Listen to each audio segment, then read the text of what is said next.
அறிமுகம். திருவண்ணாமலை மாவட்டம் சொற்பனந்தலில் பிறந்த இவர் பிறக்கும் போதே பெரும் பேறு பெற்றவர். ஆம், அறிஞர் அண்ணா அவர்களால் வணங்காமுடி என்ற பெயரை சூட்டப் பெற்றவர். 33 ஆண்டுகள் தமிழ் பேராசிரியராக கோலார் தங்கவயல் முதல்நிலை கல்லூரியில் பணியாற்றியவர். தமிழக அரசின் பெரியார் வரலாற்று குழுவிலும் திராவிட முன்னேற்ற கழக திராவிட மறுமலர்ச்சி மாமன்றத்திலும் செயலாற்றியுள்ளவர். கலைஞரின் புதினங்கள் ஓர் ஆய்வு, பகுத்தறிவு இலக்கிய வரலாறு உள்ளிட்ட பல நூல்களை எழுதியுள்ளார். மேலும் இவரது தரைச்சூரியன் என்ற கவிதை நூலுக்கு ஈப்போ முத்தமிழ் மன்றத்தில் முதல் பரிசு கிடைத்துள்ளது. இவரது 40க்கும் மேற்பட்ட கட்டுரைகள் குமுதம், குங்குமம் உள்ளிட்ட இதழ்களில் வெளியாகி பெரும் வரவேற்பை பெற்றுள்ளன. கம்போடியா அங்கோர்வாட் தமிழ்ச்சங்கத்தின் திருவள்ளுவர் விருது, மலேசியா ஈப்போ முத்தமிழ் மன்றத்தின் கவிச்செம்மல் விருது, பெங்களூருவின் தமிழை கொண்டாடுவோம் அமைப்பின் கல்விச்சுடர் விருது உள்ளிட்ட பல விருதுகளை பெற்றுள்ளவர்.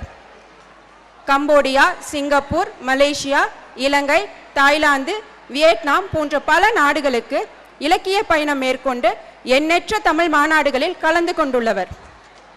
200க்கும் மேற்பட்ட சுயமரியாதை திருமணங்களை நடத்தி வைத்துள்ளார். ஆண்டுதோறும் ரூபாய் 5 லட்சத்தை மாணவர்களுக்கான கல்வி உதவித்தொகையாக வழங்கி வருகின்றார். தங்கவயல் சிந்தனையாளர் மன்ற தலைவர், தங்கவயல் தமிழ் சங்க தலைவர், ஒசூர் முத்தமிழ் மன்ற தலைவர் என பல தலைமை பதவிகளை வகித்து வருகிறார். இவரது சிறப்புகளை இப்படி பட்டியலிட்டுக் கொண்டே செல்லலாம். இத்துணை சிறப்புகள் பெற்ற ஐயா முனைவர் வணங்காமுடி அவர்களை எங்களது பட்டிமன்றத்தின் நடுவராக ஏற்பதில் நாங்கள் பேருவகை அடைகிறோம். எம்மொழி செம்மொழி என கேட்டால் தலை நிமிர்ந்து எம்மொழி செம்மொழி என சொல்லும் புகழ் கொடுத்தாய். உன்னாலே பிறந்தோம், உன்னாலே வளர்ந்தோம், உன்னாலே பெருமை பெற்று உலகத்தில் வாழுகின்றோம். அகம் நீ, புறம் நீ, எம் ஆறுயிரும் நீ, எங்கள் முகம் நீ, முகவரி நீ, முடியாத புகழும் நீ, தமிழுக்கு வணக்கம்.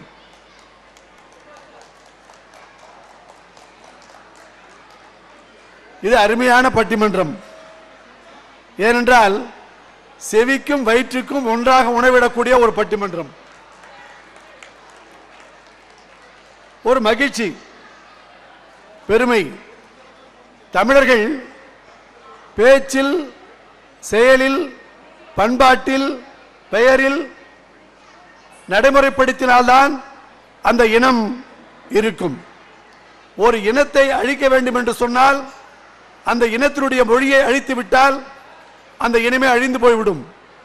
ஆனால் உங்கள் DRDO அமைப்பை பார்க்கிற பொழுது தமிழ்நாட்டிற்கு வெளியேயும் இப்படிப்பட்ட உணர்வு இருக்கிற பொழுது தமிழ் என்றைக்கும் யாராலும் அழிக்க முடியாது என்பது உறுதியாக தெரிகிறது.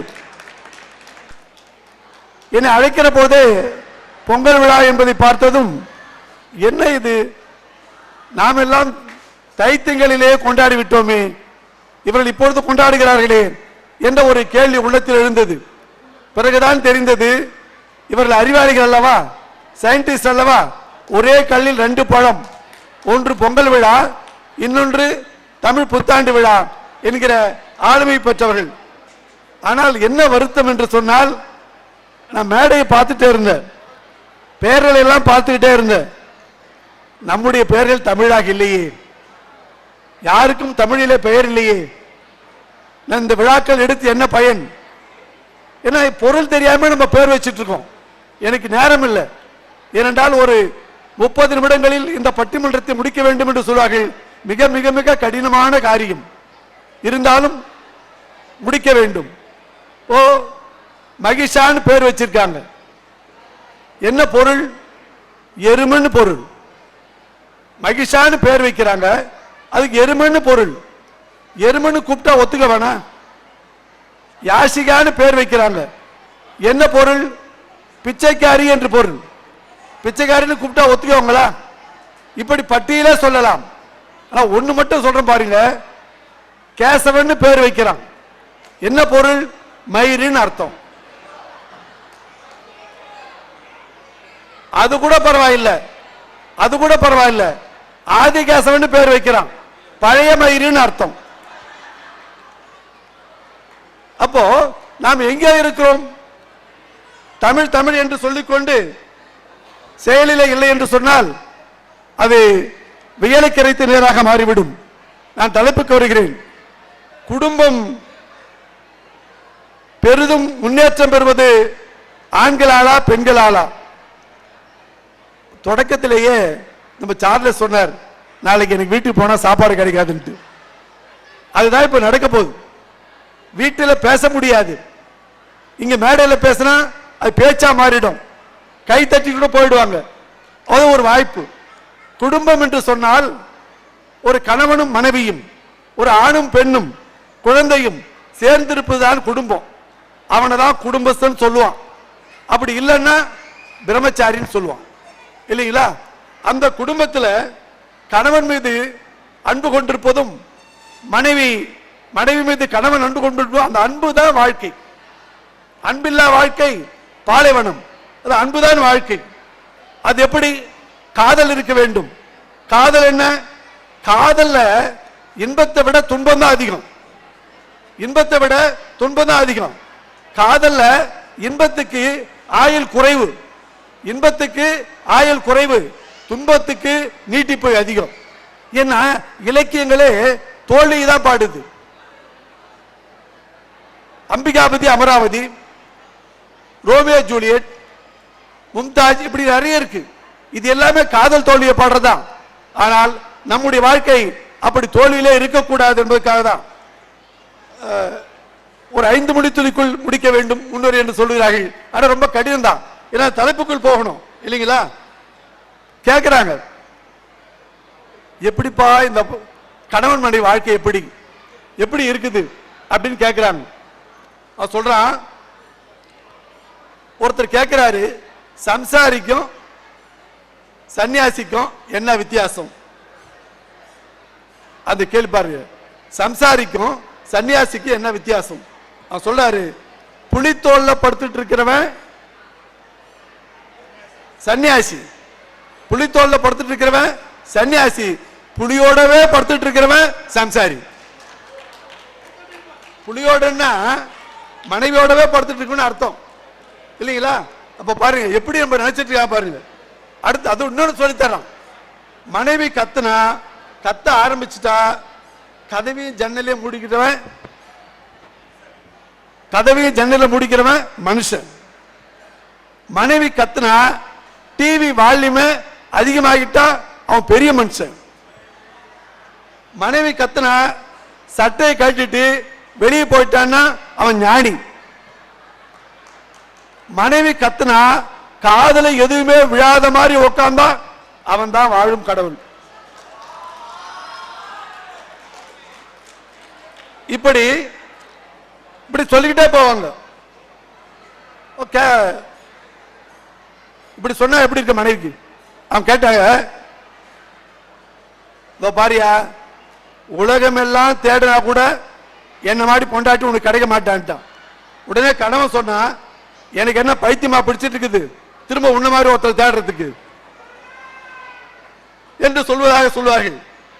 அதை விட என்னன்னா, எவ்வளவு வீட்டுல 2 பெண்கள் இருந்தா எப்படி சொன்னா, வீட்டுல இந்த மாசம் போன் பில்லு அதிகமாயிடுச்சு. ஏன் சொல்றா, உங்க அம்மா வெளியூர் போயிட்டாங்க, எனக்கு சண்டை போறதுக்கு வாய்ப்பு இல்லை, அதால போன்ல சண்டை போட்டதால போன் பில் ஏறி போச்சு.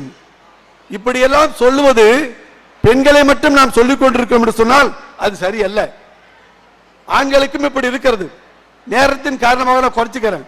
ஒன்று சொல்லுவாங்க, எவ்வளவு பெண்களை பற்றி நாம் தவறாக இந்த சமுதாயத்தில் சொல்லிக் கொண்டிருக்கோம் என்று சொல்லி பார்த்தோம். சொன்ன ஒரு டீ கடையில் அவன் டீ மாஸ்டர் டீ போட்டுட்டு இருந்தான். அப்போ ரோட்ல ஒரு ஊர்வலம் போயிட்டு இருந்து. என்ன ஊர்வலம்னா, ஒரு சவப்பெட்டி போயிட்டு இருக்கு, அதுக்கு பின்னாடி இன்னொரு சவப்பெட்டி போகுது, அதுக்கு பின்னாடி ஒருத்த ஒரு நாயை கையில பிடிச்சுக்கிட்டு போயிட்டு இருக்கான், அதுக்கு பின்னாடி 200 பேர் வரிசையா வந்துட்டு இருக்காங்க. உடனே அந்த டீ கடையில் என்ன இது அதிசயமா இருக்குது, ஊர்வலமா கூட்டமா போவாங்க, இவங்க பின்னாடி வரிசையா ஒருத்தர் பின்னாடி ஒருத்தர் கியூ மாதிரி வர்றாங்களே, என்ன இது அப்படி சொல்லிட்டு அந்த நாயை பிடிச்சிட்டு போன பாரு, அவங்ககிட்ட போய் கேட்டான், ஐயா என்ன இது ஊர்வல புதுசா இருக்கு, என்ன செய்தினார்? ஒன்னும் இல்ல, முத பெட்டியில போறது என் பொண்டாட்டி, இந்த நாய் அவளை கடிச்சிச்சு, அதால அவள் செத்துட்டா. அவளை காப்பாத்துறதுக்கு அடுத்த பெட்டியில் இருக்கான் பாரு என் மாமியா, அவன் காப்பாத்துறதுக்கு போனாங்க, அவங்களும் செத்துட்டாங்க.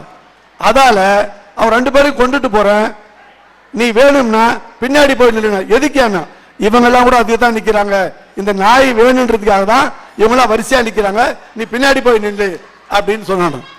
அப்போ எந்த அளவிற்கு இந்த சமுதாயத்துல பெண்கள் மேல எவ்வளவு ஒரு காழ்ப்புணர்ச்சி இருக்கு. ஏன்னா நம்ம பக்கத்து வீட்டில் இருக்கிறவங்க கிட்ட முகம் கொடுத்து பேசுறது இல்ல, இது சயின்டிஸ்ட் பக்கத்து வீட்டில் இருக்க கூட முகம் கொடுத்து பேசுறது இல்ல, ஆனா பக்கத்து கிரகத்துல யார் வாழறான் அதை பத்தி ஆராய்ச்சி பண்ணிட்டு இருக்கான். கையில விலை உயர்ந்த கடிகாரத்தை கட்டிட்டு இருக்கான், ஆனா அந்த கடிகாரத்துல நேரம் பார்க்கறதுக்கு நேரம் இல்லை. பெரிய பங்களா, ஆனா அந்த வீட்டில் இருக்கிறது 2 பேர் தான். இப்படி வாழ்ந்தால் எப்படி நாம வாழ்க்கையில ஒரு ஒற்றுமையாக வாழ முடியும் என்பதை பார்க்கணும். இப்படி நீட்டிக்கிட்டே போன சொன்னா 5 நிமிடங்கள் போதாது, அவர்களுக்கு வாய்ப்பளிக்க வேண்டும். அப்படி வாய்ப்பளிக்கிற பொழுது இப்போ நம்ம பார்க்க போறது என்ன சொன்னா, வீட்டில் தயாநிதி ஐயா அவர்களும் சார்லஸ் டார்வின் அவர்களும் சிலம்பரசன் அவர்களும் வீடு முன்னேறத்துக்கு நாங்க தான் காரணம் அப்படின்னு அங்க சொல்ல முடியாது, இங்க நீங்க தைரியமா சொல்லலாம், தைரியமா சொல்லலாம். அதே போலதான் இல்ல இல்ல பெண்கள் தான் அதற்கு காரணம் என்று சொல்வதற்காக சுமதி அம்மா அவர்களும் பிரதீபா அம்மா அவர்களும் சோனா அவர்களும் இங்கே வருகிறார்கள். நீங்க கூட தைரியமா பேசலாம், உங்களுக்கு உரிமை இருக்கு. நான் இப்ப முதல்ல டான்ஸ் பார்த்தல அப்பயே தெரிஞ்சுட்டேன், பெண்கள் தான் ரொம்ப முன்னேறி இருக்கிறாங்க. ஒருத்தர் உட்காந்துட்டாங்க ஒன்ஸ் மோர் கேட்கிறாரு, அந்த டான்ஸுக்கு ஒன்ஸ் மோர் கேட்கிறாரு. இப்ப நமக்கெல்லாம் கேட்கவே மாட்டாங்க பாருங்க. எப்படியோ நீங்கள் உங்களுடைய முன்னேற்றத்தை இங்கே நிரூபிக்கும்படி உங்களை எல்லாம் அழைக்கிறேன். நன்றி, வணக்கம்.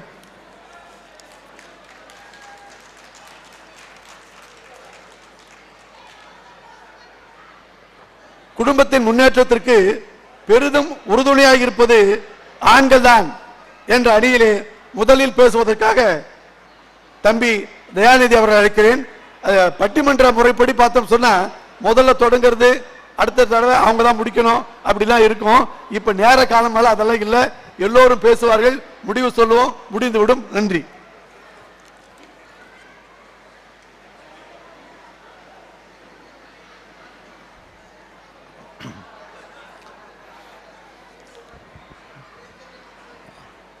அனைவருக்கும் வணக்கம். நடுவருக்கு ஸ்பெஷல் வணக்கம். முதலில் ஒரு குரலோடு ஆரம்பிக்கிறேன். இல்வாழ்வான் இன்பான் இயல்புடைய மூவர்க்கும் நல்லாற்றின் நின்ற துணை. இது திருவள்ளுவரோட ஒரு குரல். இதனோட அர்த்தம் என்னன்னா, குடும்ப தலைவனானவன் எப்படி இருக்கணும்னா, எப்படி இருப்பான்னா, அவனோட பெற்றோர்கள், அவன் மனைவி, தான் பெற்ற பிள்ளைகள், இவர்களுக்கு தேவையானவற்றை அனைத்தையும் பூர்த்தி செய்து நன்மைகள் அனைத்தையும் செய்து இருப்பவனே தலைவன். அண்ட் அப்படிதான் இருப்பான், அப்படிதான் இருக்கணும்ன்றாங்க. ஸோ வள்ளுவரே சொல்றாரு இப்படி. அவர் என்ன சொல்லியிருக்கிறார், எந்த வேலையை யாருக்கிட்ட கொடுக்கணுமோ அந்த வேலையை அவங்கிட்ட கொடுத்தாதான் நல்ல மேனேஜர்னு சொல்லி இருக்கிறார். ஸோ இந்த வேலையை குடும்பத்தில் எத்தனை பேர் இருந்தாலும் எதுக்கு தலைவன்கிட்ட கொடுத்தாரு? ஏன்னா தெரியும், உன்னாலதான் பார்த்தா பண்ண முடியும் இந்த வேலையை, மற்றவங்க கிட்ட கொடுத்தா அது சரிப்பட்டு வராது. அதனால அவரே கொடுத்துட்டாரு. இருந்தாலும் ஒத்துக்குவாங்களா நம்ம ஆட்கள்? ஒத்துக்க மாட்டாங்க. வள்ளுவர் சொல்லியிருக்காரு, நீங்க செய்யறீங்களா? நாம செய்யறோம். அப்படி செய்யலனாலும் செய்வோம்னு சொல்லிக்குவோம், இல்ல செஞ்சதா சொல்லிக்குவோம், யாரும் செக் பண்ணவா போறாங்க. ஆனாலும் வள்ளுவர் சொன்னது எப்பவுமே ஏற்புடையது எல்லா காலகட்டத்திலையும். ஸோ நாம இப்ப பெரும்பாலும் எப்படி பேசுறோம்னா, பெரும்பாலும் மக்கள் எப்படி பண்றாங்கன்றதுதான். நம்ம தனிப்பட்ட உணர்ச்சிகளை நம்ம கொட்ட மாட்டோம். இங்க பொதுப்படையா ஒரு 90% ஆண் மக்கள் எப்படி இருக்கிறாங்களோ அதை வச்சுதான் நம்ம பேச போறோம். ஸோ இந்த மாதிரி குடும்ப தலைவனுக்கு ஒரு பெரிய பொறுப்பு கொடுக்கும்போது என்ன ஆகுனா, பொறுப்பு கூடவே என்ன வரும், ஒரு ட்வின் பிரதர் வருவார். யாருன்னா அவர் தான் டென்ஷன். இங்க என்ன ஆகுனா, நீ பொறுப்பெல்லாம் செய்யணும், ஆனா டென்ஷனை மட்டும் ஒரு துளி கூட காட்டக்கூடாது. ஓகே, அந்த டென்ஷனை ஒரு துளி காட்டினாலும் பரோட்டா மாதிரி ஃபுல்லா கூட்டெல்லாம் அழைச்சிடுவாங்க. நீ செஞ்ச நன்மை எல்லாம் அரைச்சிடும். அரைச்சிட்டு ஃபர்ஸ்ட்ல இருந்து பரோட்டா சாப்பிட வேண்டியிருக்கும். அந்த மாதிரி தான் வீட்டில் இருக்க பெண்கள். எவ்வளவு நன்மைகள் செய்தாலும் ஒரு சின்ன மிஸ்டேக் ஆயிடுச்சுன்னா அவ்வளவுதான், எல்லாமே மறந்துடுவாங்க, அதை மட்டும் தான் பிடிச்சுக்குவாங்க. ஸோ அதையும் தாண்டி என்ன பண்ணணும், டென்ஷன் காட்டாம எல்லா நன்மையும் செஞ்சுக்கிட்டே இருக்கணும். அப்படி செஞ்சாதான் குடும்பம் முன்னேறும். குடும்பம் பார்த்தீங்கன்னா ஒரு கதம்பம் மாதிரி. இந்த கதம்பம் எப்படி கட்டுவாங்கன்னா பல வகையான பூக்களை ஒன்றா கூட்டி கட்டுவாங்க. இதுல ஒவ்வொரு பூவுக்கும் பார்த்தீங்கன்னா ஒரு குணம் இருக்கும். உதாரணத்துக்கு மல்லிகை, வெள்ளை மல்லி தன் மனத்தால் நம் மனதை கவர்ந்து இருக்கும். கனகாபுரம்போ தன் நிறத்தால் நம் கண்களுக்கு புத்துணர்ச்சி அளிக்கும். மல்லிக்கோ நிறம் இல்லை, கனகாம்பரத்துக்கோ மனமில்லை. அது போலதான் குடும்பத்தில் பெரிதும் உறுதுணையாக இருப்பது யார் என்றால் ஆண்மகனத்தை எவர வேறெவரும் இல்லை. கவிதையே தான் கண்டுபிடிச்சிட்டாங்க. மிக்க நன்றி. சோ குடும்பம் இன்னொரு மாதிரின்னு சொல்றான்.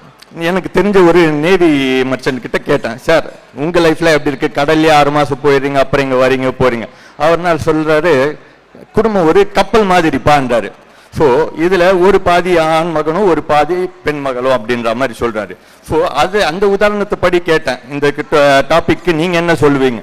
இதை பார்த்தீங்கன்னா ஈக்குவலா இருக்கிறோம்ப்பா ஆணும் பெண்ணும் அப்படின்னு சொல்றேன். ஆனா இதுல ஒரே ஒரு ட்ரிக்கியான விஷயம் என்னன்னா, கப்பல்ல ஒரு சின்ன விரிசல் இருந்தாலும் அந்த கப்பல் மூழ்கிடும். குடும்பமும் அப்படிதான். சரி, கப்பல் ஒரு விரிசலும் இல்லை, சிறப்பா இருக்குன்னா உடனே கப்பல் முன்னாடி போகுமா? போகாது. அங்க ஒரு இன்ஜின் வேணும், அதுக்கு ஒரு த்ரஸ்ட் வேணும், அப்பதான் முன்னாடி போகும். அந்த த்ரஸ்ட்டை கொடுக்கிற பாதி பார்த்தீங்கன்னா பின் பாதி, அதுதான் ஆண்மகன். ஸோ அதனாலதான் கப்பல் முன்னாடி போகுது. ஆனா கப்பல்ன்ற குடும்பம் முன்னாடி போகணும்னா எல்லாரும் ஒத்துழைக்கணும். ஆனா பெரிதும் உறுதுணையாக இருப்பது யார் என்றால் ஆண்மகன் தான்.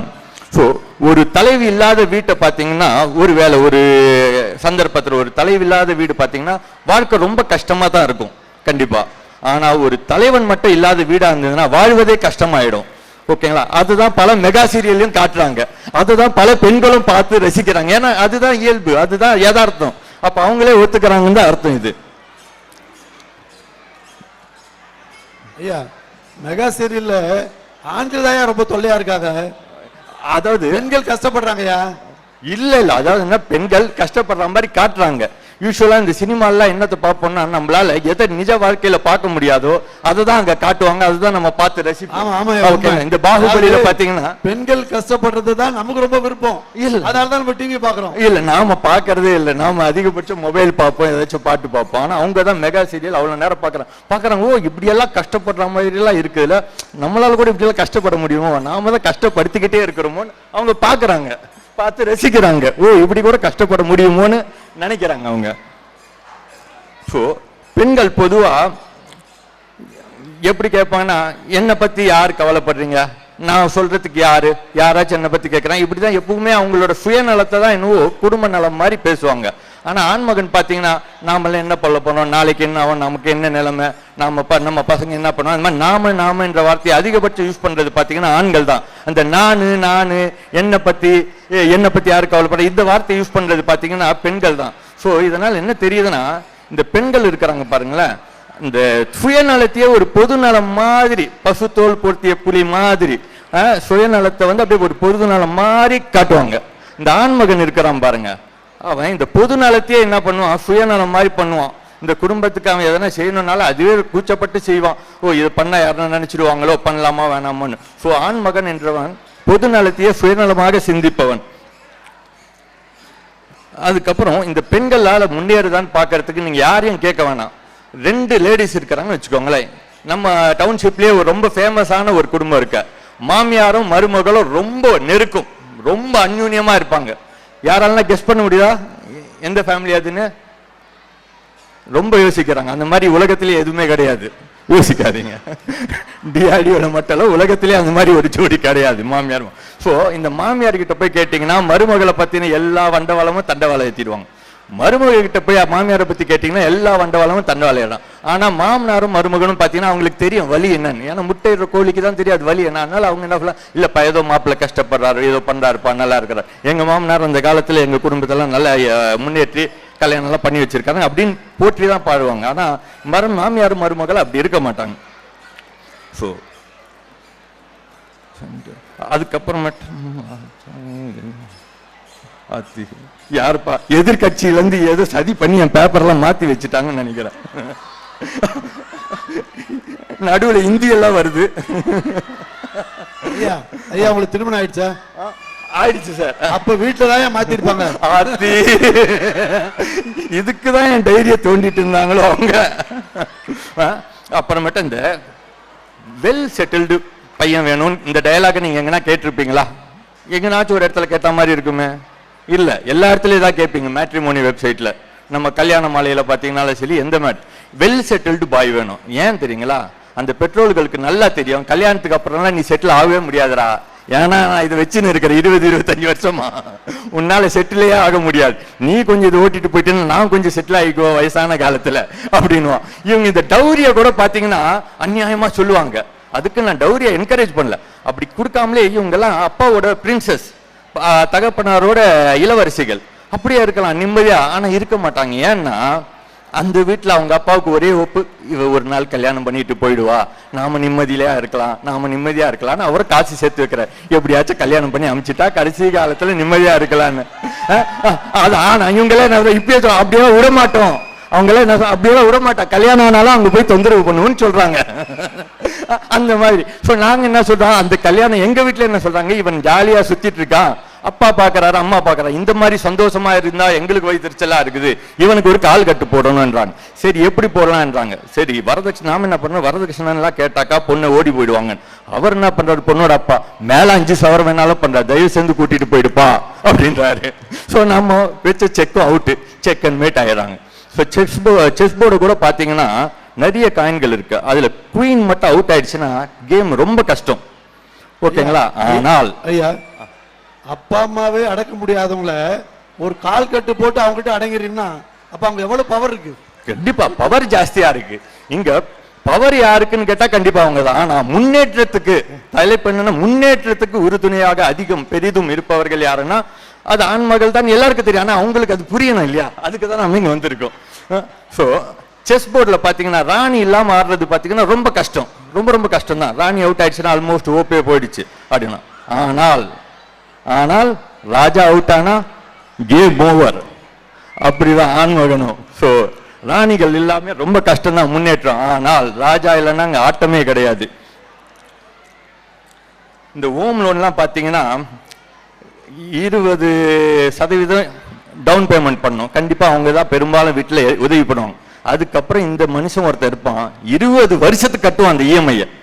இவனே அமைதியா தான் போவான், யாருக்கிட்டையும் சொல்லிக்க மாட்டான். இங்க பாத்தீங்கன்னா அடிக்கடிக்கு என் நகையெல்லாம் வித்தன்ல, அதை வச்சு வீடு வாங்கிட்டோம், நாங்க நகையெல்லாம் கொடுத்து வீடு வாங்கிட்டோம்.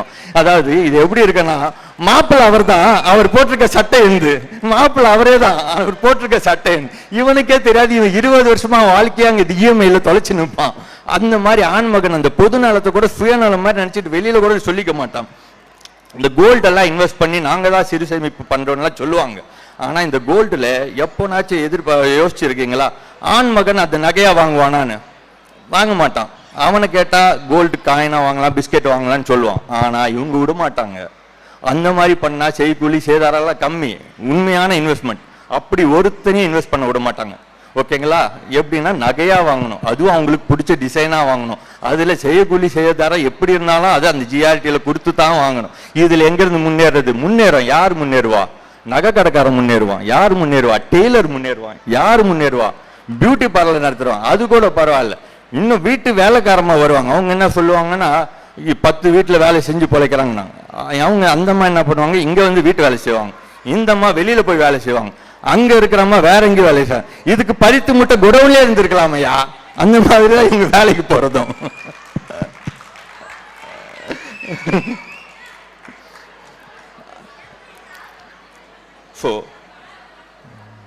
இந்த ஆண் மகனை சில சமயம் வாத்து மாதிரி ட்ரீட் பண்ணுவாங்க பெண்கள். உங்களுக்கு ஒன்னும் தெரியாது, சும்மா இருங்க, உங்களுக்கு ஒன்னும் தெரியாது, வாய மூடுங்கன்னு. அவன் வாத்துன்னு அவங்க நினைச்சிருக்கிறாங்க. ஆனா உண்மையாலுமே அந்த ஆண் மகன் அறிவுபூர்வமா வாத்தோ இல்லையோ தெரியாதுன்னா வாழ்க்கையின் முன்னேற்றத்துக்கு எப்படி இருக்குன்னா, அந்த வாத்து முன்னாடி போவோம், அது உள்ள கால் பாத்தீங்கன்னா படப்படன்னு அடிச்சு முன்னாடி தள்ளிக்கிட்டு போவோம். அந்த மாதிரி தான் ஆண் மகனும் குடும்பத்தை முன்னாடி இட்டு போவான். எதுவும் வெளியில காட்டுக்க மாட்டான், டென்ஷன் எதுவுமே காட்டிக்க மாட்டான். ஆனா குடும்பம் முன்னாடி போவோம். காரணம் கீழே அவன் யாருக்கும் தெரியாம உழைச்சிக்கிட்டு இருப்பான். வெளியில வந்து எவ்வளவு கஷ்டம் இருந்தாலும் உள்ள வந்து சிரிச்சுக்கிட்டு, இல்லைனாலும் அட்லீஸ்ட் கும்முன்னு உம்முனாவது இருப்பான், வெளியில காட்டிக்க மாட்டான். அந்த மாதிரி முன்னேற்றிட்டு கொண்டுட்டு போறவன் தான் ஆண்மகன். இந்த பிறந்த நாள் ஒண்ணு வரும், கல்யாண நாள்னு ஒண்ணு வரும், இன்னும் பல நாட்கள் வரும்.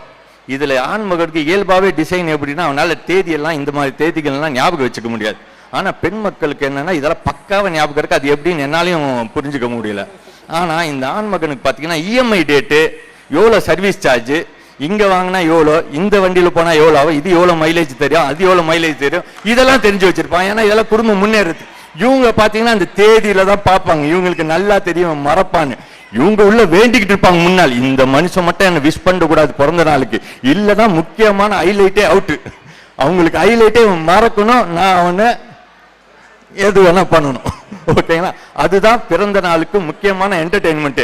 இவங்க பார்ப்பாங்க மணி 11ஆவது 12ஆவது, இவங்க சொல்லக்கூடாது கடவுளே முடிய போது இன்னும் 5 நிமிஷம் 11:55, நாளைக்கு தேதி வந்துருச்சுன்னா அதுக்கப்புறம் வச்சுக்கிறேன் இவனை.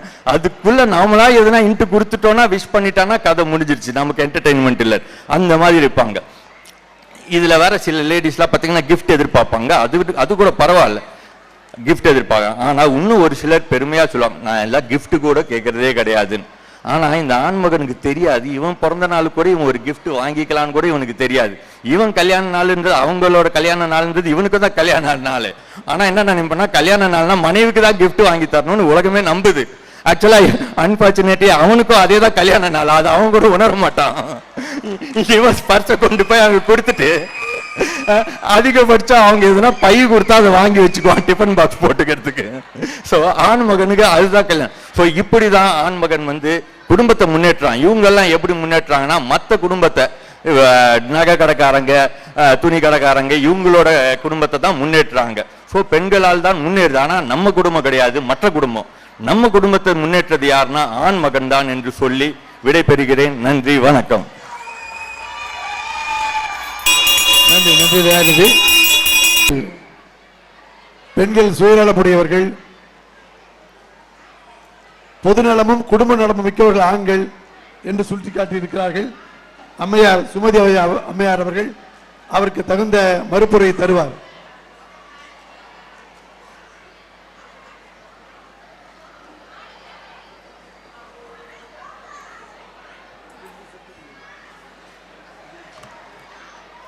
பெருமதிப்பிற்கும் பேரன்பிற்கும் உரிய நடுவர் அவர்களே, இரு அணி பேச்சாளர் பெருமக்களே, அரங்கில் உள்ள சான்றோர்களே, தமிழ் சுவாசத்தை தம் உயிர் மூச்சாக கொண்ட எமதன்பு தமிழ் உறவுகளே, அனைவருக்கும் என காலை வணக்கத்தை உரித்தாக்குகின்றேன். குடும்ப முன்னேற்றத்திற்கு பெரிதும் துணை நிற்பவர்கள் பெண்களே என்பதுதான் நான் இங்கு வைக்கும் வாதம். ஒரு குடும்பத்தின் முன்னேற்றம் என்பது பணத்தை மட்டுமே சார்ந்தது அல்ல. குடும்பத்தின் பாரம்பரியத்தையும் கலாச்சாரத்தையும் அடுத்த தலைமுறைக்கு எடுத்து செல்வதும், குடும்பத்தின் மரியாதையையும் மதிப்பையும் சமூகத்தில் உயர்த்துவதும் மட்டுமல்லாது ஆரோக்கியமான சந்ததியை உருவாக்குவதும் பெண்கள் தானே ஐயா. இது நாங்கள் சொல்லி தெரிவதற்கே இல்லை, ஐயாவுக்கே நன்றாக தெரியும். முதல்ல ஒரு திருக்குறள் ஒண்ணு சொன்னாரு. திருக்குறள்ல ஆண்களுக்கு அறிவுரை தான் சொல்லியிருப்பாரு திருவள்ளுவர். ஆனா நமக்கு, அதாவது நம்ம பெண்களுக்கு பெருசா ஒரு கைத்தட்டுங்க. வாழ்க்கை துணை நலம் என்ன குறள்ல பெண்கள் எப்படி வாழ்றாங்க அப்படிங்கறது, அவங்களோட தியாகத்தை பத்தி மட்டுமே 10 திருக்குறள்லையும் சொல்லியிருப்பாரு. இது நான் சொல்லல, சங்க காலத்துல திருவள்ளுவர் சொன்னது. தன் வீட்டு பிள்ளைகள் எந்த வகுப்பில் படிக்கிறார்கள் என்பதே பெரும்பான்மையான ஆண்களுக்கு தெரிவதில்லை. இவர்கள் எங்க குடும்பத்தை முன்னேற்றுவது? தன் குழந்தைகளின் பிறந்தநாளை பத்தி சொன்னாரு. தன் குழந்தைகளின் பிறந்த நாளையும் கல்யாண நாளையும் தெரிஞ்சும் வச்சுக்கிறது இல்லைன்னு சொன்னாரு. ஆனா பெண் என்பவள் அனைவரையும் பிறந்த நாள், கல்யாண நாள் எல்லாத்தையும் தெரிஞ்சு வச்சுக்கிட்டு, அனைவரின் ராசி நட்சத்திரம் எல்லாத்தையும் தெரிஞ்சுக்கிட்டு கோவில்ல போய் இறைவனுக்காக இறைஞ்சுபவள் மட்டுமே பெண். சில ஆண்களுக்கு அவங்க பிறந்த நாளே தெரியறது இல்ல. அடுத்தது கதமா அப்படிங்கறத பத்தி சொன்னாரு இவரு. அவரே சொல்லிட்டாரு, நாங்கெல்லாம் பெண்கள் எல்லாம் மலர்கள் என்று. பூவோட சேர்ந்து நாரும் மணக்கிறது. கல்யாணம் முடிச்சு வர்ற பெண்ணுகிட்ட இவங்க முதல்ல சொல்றது, எங்க பாரம்பரியத்தை கொஞ்சம் கத்துக்கிட்டு, எங்க அம்மா கிட்ட இருந்து கத்துக்கிட்டு, பொங்கல் வருது, நோன்பு வருது, அடுத்தது பிள்ளையார் வராரு, கிருஷ்ணர் வராரு, எல்லாத்தையும் கத்துக்கிட்டு அடுத்த வருஷத்துல இருந்து நீதாமா இந்த குடும்பத்துல இருக்கிற எல்லா பண்டிகையும் கொண்டாடணும்னு சொல்லுவாரு. ஆனா 25 வருஷமா இவங்க அவங்க வீட்லயே இருக்கிறாங்க. அவங்க மரபுகளை எங்க தெரிஞ்சு வச்சுக்கிறாங்க? இவங்க இப்படி மரபுகளை, அவங்களோட பாரம்பரியத்தை தெரிஞ்சு வச்சுக்காரவங்க குடும்பத்தோட முன்னேற்றத்துக்கு எப்படி உயர்வாங்க? ஆனால் பெண் என்பவள் கடல் போன்ற பிறந்தகத்தில் வாழ்ந்தாலும் வளர்ந்திருந்தாலும் மீன் தொட்டியான புகுந்த வீட்டில் சென்று தன்னை அதற்கு தகுந்தவாறு பழக்கிக் கொண்டு வாழ்பவள் தான் பெண். ஆண் சம்பாதிக்கிறான் சொன்னாரு. இது நிஜமாவே சாத்தியமாக ஐயா இந்த காலகட்டத்துல? ஆண்களுக்கு இணையா நாங்களும் சம்பாதிக்கிறோம் இல்லையா? இதை எந்த தைரியத்துல இவர் வந்து இங்க பேசினாருன்னு தெரியல. சம்பாதிக்கிறது மட்டும் இல்ல, சம்பாதிச்சதை எதிர்கால தேவைகளுக்கு போக மிச்சத்தை தான் நாங்க செலவு செய்யறோம். ஆனா ஆண்கள் சம்பாதிக்கிறதுல மிச்சம் இருந்தாதானே அங்க சேமிக்கிறதுக்கு. சேமிப்பு என்பது எங்கள் வீட்டு அஞ்சரை பெட்டியிலும் அடுக்கு பெட்டிகளிலும் இருந்து உருவானதுதான் சேமிப்பு என்ற சொல்லு. 5 இலக்கத்துல நீங்க சம்பளம் வாங்கினாலும் அனைத்தையும் இஎம்ஐயா கட்டிட்டு அன்றாட செலவுகளுக்கு அல்லாடும் ஆண்களுக்கு கை கொடுப்பது எங்கள் அஞ்சரை பெட்டிகளே. அடுத்தது சொன்னாரு, ஆணுக்கு இணை ஆணே இல்லை, ஆண் இல்லாத வாழ்வு, ஆண் இல்லைன்னா பெண்களுக்கு வாழ்க்கையே இல்லைன்னு. சார், எந்த காலத்துல இருக்கிறீங்க? ஆணுக்கு இளைப்பில்லை என்பதை கூற ஒரு உண்மை சம்பவத்தை நான் இச்சபையில் முன்வைக்கிறேன். அதாவது 2012 மலர்வதி என்கின்ற 12 வயது பெண்ணுக்கு சிறந்த எழுத்தாளர்களுக்கு வழங்கப்படும் உயரிய விருதான சாகித்ய அகாடமி விருது அவர் எழுதிய தூப்புக்காரி என்ற ஒரு நாவலுக்கு கிடைத்தது. எதுக்காக கிடைச்சது? தூப்புக்காரி அப்படின்னா நாகர்கோவில் பாஷையில துப்புரவு தொழிலாளி என்பது பொருள். அதாவது கழிவுகளை அகற்றுபவள் என்பது பொருள். விருது வழங்கும் விழாவில் மலர்வதி பதிவு செய்கிறாள் இந்த கருத்தை. இந்த நூலை எழுத உந்து துணையாக இருந்தவரும் எங்கள் குடும்பத்திற்காக உழைத்துக் கொண்டிருப்பவருமான எனது அம்மாவிற்கு இந்த விருதை சமர்ப்பிக்கிறேன் என்று. இங்கு மலர்வதியின் தந்தை எங்கே சென்றார்? அவரை பற்றி ஏன் அவர் மலர்வதி கூறவில்லை? தந்தையாகி ஆண்களாகிய நாங்க தான் குடும்பத்தை உயர்த்துறேன்னு சொல்றாங்க, ஏன் மலர்வதி சொல்லல? இதைத்தான் வள்ளுவரும் சொன்னார், தற்காத்து தற்கொண்டான் பேணி காத்து பகை சார்ந்த சொற்காத்து சோர்விலால் பெண் என்றார். பெண் என்பவள் தன்னையும் காத்து தன் கொண்டவனையும் காத்து தன்னை சார்ந்தவர்களையும் காத்துக்கொண்டு சோர்வில்லாமல் மெழுகுவர்த்தியாக உருகிக் கொண்டே இருப்பவள், உழைத்துக் கொண்டே இருப்பவள் என்பதை அணித்தரமாக இச்சபையில் நான் கூற விரும்புகிறேன். ஆறுகள் தான் செல்லும் இடங்களில் எல்லாம் சோலைகளையும் நந்தவனங்களையும் உருவாக்கி கொண்டே செல்வது போல பெண்கள் தாம் இருக்கும் இடத்தை வளம் கொளிக்க செய்பவள். அதனாலேயே ஆறுகளுக்கெல்லாம் பெண்கள் பெயர்களையே நம் சான்றோர்கள் வைத்தார்கள். பெண் என்பவள் பாலைவனமான ஆண்களின் வாழ்வை சோலைவனமாக்குபவள் என்பதை நடுவர் ஐயாவும் எதிரணியினரும் மறுக்க முடியாது இல்லையா? பெண் என்பவள் தமிழ் சான்றோர் நிறைந்த இந்த அவையில் தமிழை கொண்டே நான் ஒரு கருத்தை கூற விளைகின்றேன். பெண் என்பவள் உயிரெழுத்து. உயிரெழுத்து என்பது தமிழில் தனித்து இயங்கக்கூடியது. அதற்கு சொற்களும் நிறைய உண்டு. ஆனால் மெய்யெழுத்து ஆணை போன்றது. மெய்யெழுத்து தனித்து இயங்காது. உயிரெழுத்து மெய்யுடன் சேர்ந்து பெரிய உயிர்மெய் எழுத்த பட்டியலையே கொடுத்து நமக்கு தமிழ் மொழி என்ற அற்புதமான ஒரு உன்னதமான ஒரு மொழியையே கொடுத்திருக்கிறது. ஆனா மெய்யெழுத்து நாங்க இல்லைன்னா உங்களுக்கு ஒண்ணுமே இல்லைங்க. அததான் சொல்ல வரேன் நான். அடுத்தது சார் சொன்னாரு, எங்களை எல்லாம் வளர்க்க முடியாம, எங்களோட தொல்லையெல்லாம் தாங்க முடியாம எங்க வீட்டுல இருந்து இவங்க கிட்ட தள்ளி விட்டுறாங்களாம். எப்படிங்க சார் இப்படி எல்லாம் பேசுறீங்க? நான் எங்களை வந்து உங்ககிட்ட தள்ளி விடல, உங்க அம்மா தான் உங்களோட தொல்லையை தாங்க முடியாம பிறந்தது எங்க கிட்ட தள்ளி விட்டாங்க. எங்க தலையில கட்டி எங்க உயிரை எடுத்துக்கிட்டு இருக்காங்க. எப்படின்னு கேக்குறீங்களா? பிறந்ததுல இருந்து சாவியை கொடு, சாக்ஸ் எங்க, சாவி எங்க, பேனா எங்க, பென்சில் எங்க, சைக்கிள் சாவி எங்க, பைக் சாவி எங்கன்னு கேட்டு அவங்க உயிரை எடுத்துடுறாங்க. அப்ப இந்த கொஸ்டின்கள்லாம் ஒரு ஆன்சர் கொடுக்க ஒரு புண்ணியவதி வந்துட்டான்னு நம்ம தலையில கட்டிட்டு அவங்க நிம்மதி ஆயிடுறாங்க. அடுத்தது மாமியார் மருமகள் சண்டையை பத்தி சொன்னாரு. மாமியார் எந்த மருமகளும் புகுந்த வீட்டுக்கு செல்லும் போது சண்டையிடுவதற்காக செல்வதில்லை, மாமியாரை எதிரியாகவும் நினைப்பதில்லை. மாமியாரும் அதே போலதான் மருமகளை தன் மகளாகவே பாவித்து வருவவர். ஆனா இவங்க அஞ்சரைப்பட்டி பணமும் அழுங்காம கிடைக்கணும், இந்த பக்கம் சம்பள கவரும் பிரிக்காம கிடைக்கணும். அதுக்காக 2 பக்கத்திலையும் ஒத்து உதித்து உண்மை தெரியும் போது மத்தளமா மாறிடுறாங்க. நாங்க நகை சமைக்கிறத பத்தி சொன்னாரு. அடுத்தது சார், எங்க அப்பா எங்களை கட்டி கொடுக்கும் போது பட்ட கஷ்டத்தை நீங்களும் படக்கூடாதுங்கிறதுக்காக தான் சிறுக சேமிச்சு எங்க பிள்ளைங்களை கட்டி கொடுக்கும் போது நீங்க கஷ்டப்படக்கூடாதுங்கிறதுக்காக பண்ணிக்கிறோம், பாடுபடுறோம் நாங்க.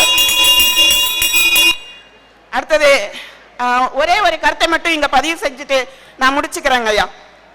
பெண் என்பவள் தான் உருகி மறைந்து விடுவோம் என தெரிந்தும் தன்னை சார்ந்தவரின் வாழ்வில் ஒளியாற்றுகின்ற மெழுகுவர்த்தியை போன்றவள். கர்வம் கொள்கிறேன் நான் பெண்ணாக பிறந்தேன் என்பதற்காக அரங்கில் உள்ள பெண்களுக்கும் இந்த சொற்களை சமர்ப்பிக்கின்றேன். ஐயா அவர்கள் நல்லதொரு தீர்ப்பை வழங்க வேண்டி என் இடம் சார்கிறேன். வணக்கம். நன்றி அம்மா. பெண்கள் மெழுகுவர்த்தி போல, மெழுகுவத்திலிருந்து ஒளியை வாங்கிட்டு மெழுகுவர்த்தியே குறை சொன்னா எப்படி? ஐயா சார்லஸ் வாங்கய்யா.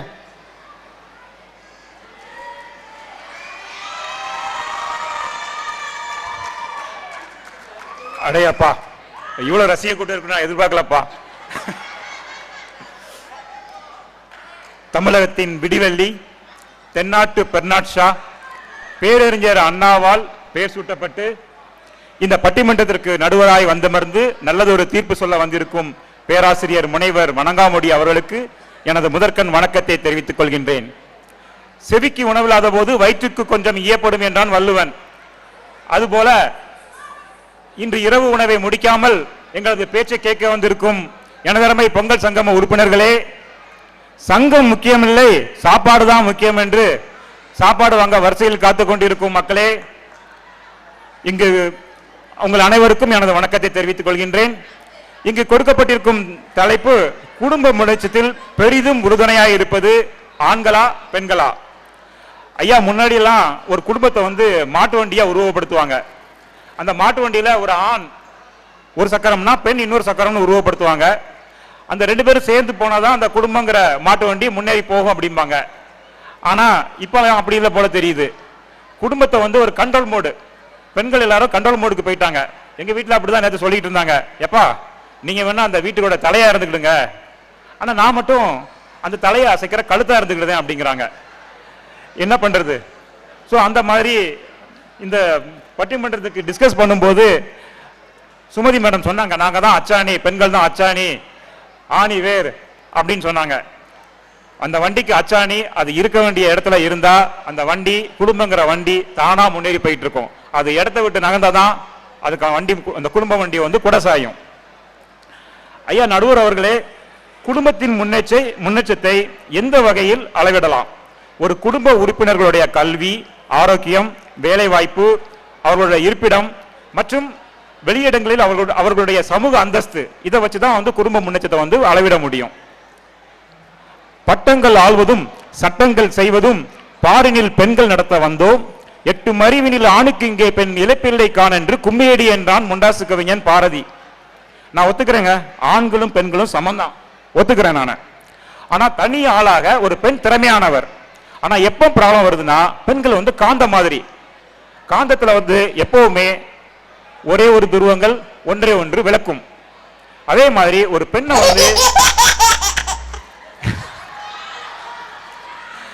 ஒரு பெண்ணை இன்னொரு பெண் இருக்கிற குடும்பத்துல கொண்டு போய் வைக்கும் போதுதான் ப்ராப்ளம் வருது.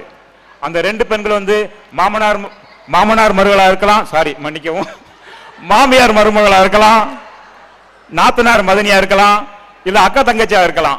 ஸோ அந்த ரெண்டு பேரும் ஒன்ன சேர்ந்தா அங்க ப்ராப்ளம் இருக்காது, ப்ராப்ளம் இருக்கும். ஸோ இவங்க போடுற ஆட்டத்துல எப்ப அந்த சிரிப்பை கொஞ்சம் நிப்பாட்டுங்கப்பா.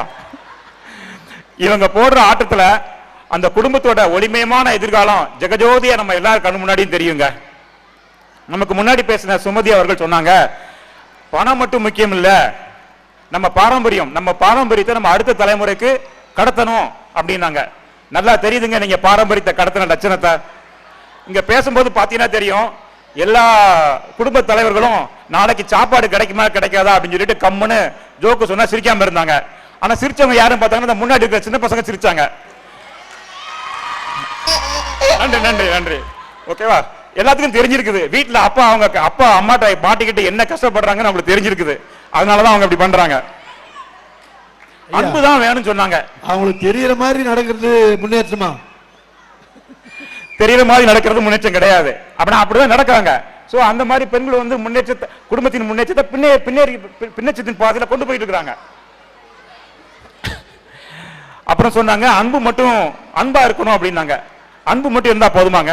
டெய்லி போய் மனைவிட்ட போய் அன்பே ஆரியுரே நீ ரொம்ப அழகா இருக்கிறாய் பயமா இருக்கிறது அப்படின்னு சொல்லிட்டு இருக்க முடியுமா? டப்பு வேணுங்க, சாப்பாடு வேணும், ஓகேவா?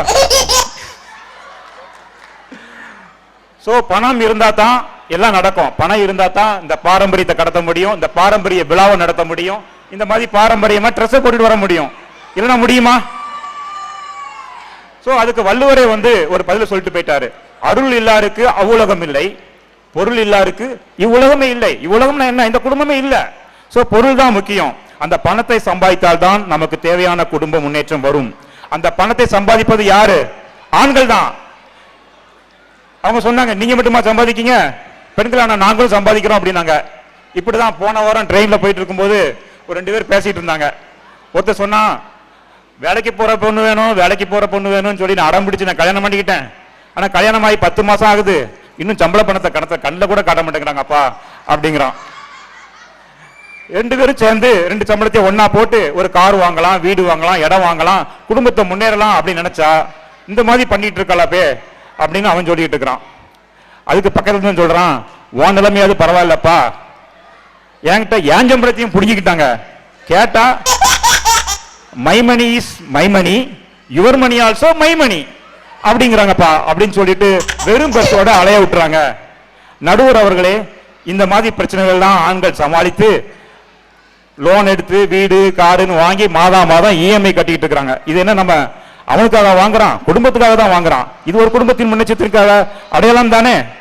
எங்க பக்கத்து வீட்டில் ஒரு ட்வின்ஸ் இருக்கிறாங்க, ஆணும் பெண்ணும், ரேர் கேஸ். 2 பேரும் படிச்சு முடிச்சு வேலைக்கு போறாங்க.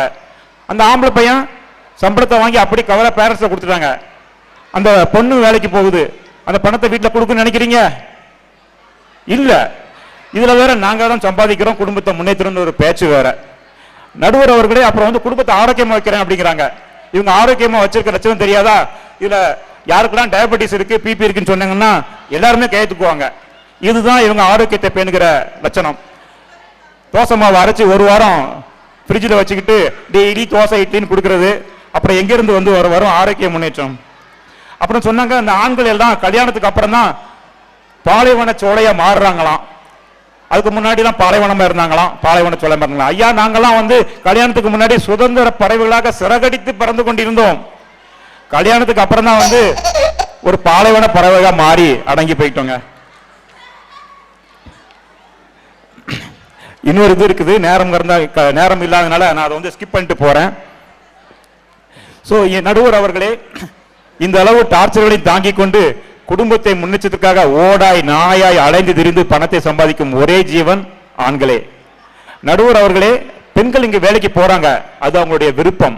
ஆனா ஆண்கள் வேலைக்கு போவது அவங்களுடைய அவசியம். அதுதான் வந்து டிஃபரன்ஸ். பெண்கள் வேணுமானால் எப்போ வேணாலும் நிப்பாட்டிக்கலாம், ஆனா ஆண்கள் அப்படி கிடையாது, கண்டிப்பா போயே ஆக வேண்டும். நடுவர் அவர்களே, அம்மா அழுவதை யாராவது எல்லாரும் பார்த்திருக்கலாம், ஆனால் ஒரு தந்தை அழுவதை யாராவது பார்த்திருக்க முடியுமா? எல்லா மனக்குமரர்களையும் தனக்குள்ளே வைத்துக் கொண்டு தனிமையில் அழுது குடும்பத்திற்காக முன்னேற்றுபவர் ஒரு ஆண். ஒரு ஆண் தனக்கு தேவையானதை மட்டுமே ஆசைப்படுவான், தனக்கு தேவையானதை மட்டுமே ஆசைப்படுவான். ஆனால் பெண் அப்படி அல்ல, தான் ஆசைப்படுவதெல்லாம் தேவையானது என்பாள். சோ இதுதான் வித்தியாசம். அந்த ஆசையும் நிறைவேற்றி வைப்பது ஒரு ஒரு ஆணாக தான் இருக்கும். அது தந்தையாக இருக்கலாம், கணவனாக இருக்கலாம். ஒரு ஆண் தான் பெண்ணுடைய ஆசையை நிறைவேற்றி வைக்கிறார்கள். நடுவர் அவர்களே, இந்த பெண்ணின் முன்னேற்றத்திற்காக, அதாவது குடும்பத்தின் முன்னேற்றத்திற்காக ஒரு ஆண் எல்லா வீட்டு வேலைகளிலும் பங்கு கொள்கின்றான். அது சமையல் வேலையாக இருந்தாலும் சரி, குழந்தையை பார்த்துக் கொள்வதாக இருந்தாலும் சரி, வீட்டு வேலையாக இருந்தாலும் சரி, எல்லா வேலையும் பகிர்ந்து கொள்கிறார்கள். பகிர்ந்து கொண்டுதான் குடும்பத்தை முன்னேற்றிக் கொள்கின்றார்கள். அதே மாதிரி சிலர் சொன்னாங்க, எல்லா மனைவிகளும் திருக்குறள் மாதிரி வாழ்றாங்க, திருக்குறளை படித்து திருக்குறளை மாதிரி வாழ்றாங்க அப்படின்னு சொல்லிக்கிறாங்க. அது உண்மைதாங்க. ஏதோ எங்க வீட்டுல எல்லாம் வந்து திருக்குறள் மாதிரி எல்லா 2 அடியில எல்லாத்தையும் எனக்கு புரிய வச்சிருவாங்க. அப்புறம் நடுவர் அவர்களே, இந்த பெண்களுடைய சேமிப்பு எல்லாம் எப்படி இருக்கும் அப்படின்னா, பிள்ளைங்களுக்கு நகை நட்டு வாங்கணும் அப்படின்னு சொல்லி நம்ம இருந்து பணத்தை வாங்கி நகை நட்டுலாம் வாங்கிடுவாங்க. ஆனா வாங்கிட்டு அதை பயன்படுத்துறது யாருன்னு பாத்தீங்கன்னா அவங்களே பயன்படுத்திப்பாங்க. கேட்டா என்ன சொல்லுவாங்க அப்படின்னா, இதெல்லாம் இன்வெஸ்ட்மெண்ட் தானே, நம்ம நாளைக்கு நமக்கு தேவைப்படும் அப்படிம்பாங்க.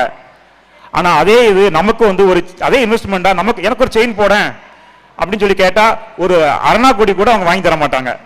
இந்த மாதிரி தான் அவங்களுடைய இன்வெஸ்ட்மெண்ட் இருக்கும். ஐயா, இது நம்ம வீட்லயா இல்ல பொதுவாவா? ஐயா இது பொதுவாதாங்க,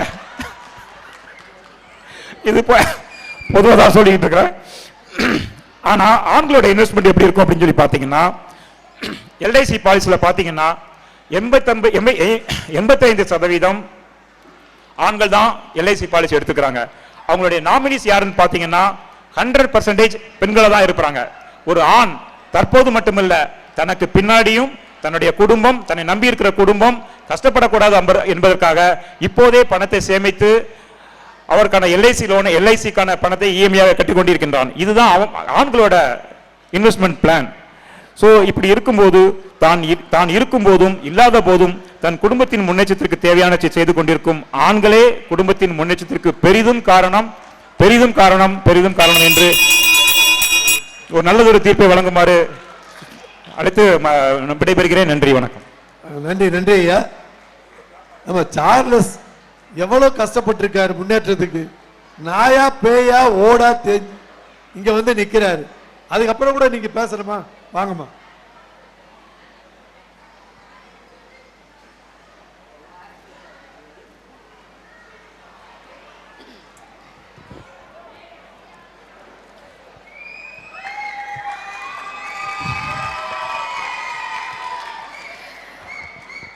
குடும்பத்தின் முன்னேற்றத்திற்கு பெரிதும் உறுதுணையாய் இருப்பது பெண்களே.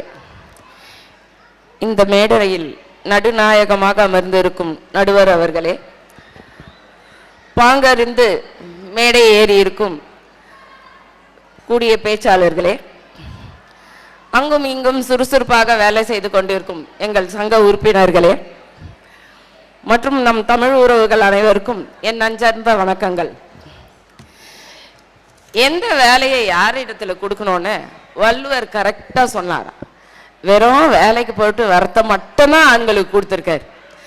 நீங்க பெண்களை வளர்க்கட்டும், உங்களுக்கு சேமிப்பா இருக்கட்டும், உங்களை ஸ்கூல்ல கூட்டிட்டு போய் விட்டுட்டோம், காலையில உங்களுக்கு சமைச்சு கொடுக்கறதா இருக்கட்டும், இப்பெல்லாம் பெண்களே குழந்தைங்களை டிராப் பண்ணிடுறாங்க. அது இல்லாம இவங்க வேலை செய்யறாங்கன்றதுனால குழந்தைய கேரி பண்ற பேக் வந்துருச்சு. இதை மாட்டிட்டு எத்தனை பெண்கள் சுத்துறாங்கன்னு உங்க எல்லாருக்கும் தெரியுமா? அந்த காலத்துல திருவள்ளுவருக்கு பேக் இருக்கிறதெல்லாம் தெரியாது நண்பா. ஸோ பெண்களுக்கு இந்த வேலையை தான் தரணும் அப்படின்றத ஆண்டவனே நியமிச்சிட்டான். நம்ம சகோதரர் தயாநிதி சொன்னாரு, குடும்பம் கதமம் மாதிரியாம். அது எப்படி சார்? இந்த கதம பூக்களை உங்க அம்மா, உங்க அப்பா, உங்க தங்கச்சி, உங்க தம்பிங்க இந்த பூக்களா கோருமா? இதை அனைத்தும் இணைக்கும் நூல்களாகவே பெண்கள் இருக்கிறார்கள். அந்த கதவத்தை கட்டும் நூல்கள் யாருமா? நாங்களே இணைத்து வைக்கிறோம். டாட்ஸ் பிரின்சஸ் அப்படின்னு ஒன்னு சொன்னார். இந்த மாம்ஸ் பிரின்சஸ் ஒன்னு சுத்திக்கிட்டு இருக்கு. இது யாருக்காவது தெரியுமா? டீ குடிச்ச கிளாஸ் வச்ச இடத்துலயே இருக்கு. துணி தோட்டினாங்கன்னா அந்த டவலை எடுத்துட்டு போய் வெளியில போடவே மாட்டாங்க. இவங்களுக்கெல்லாம் பகல்லையே பசுமாடு தெரியாது, எதிரில் இருக்க கீ தெரியவே தெரியாது.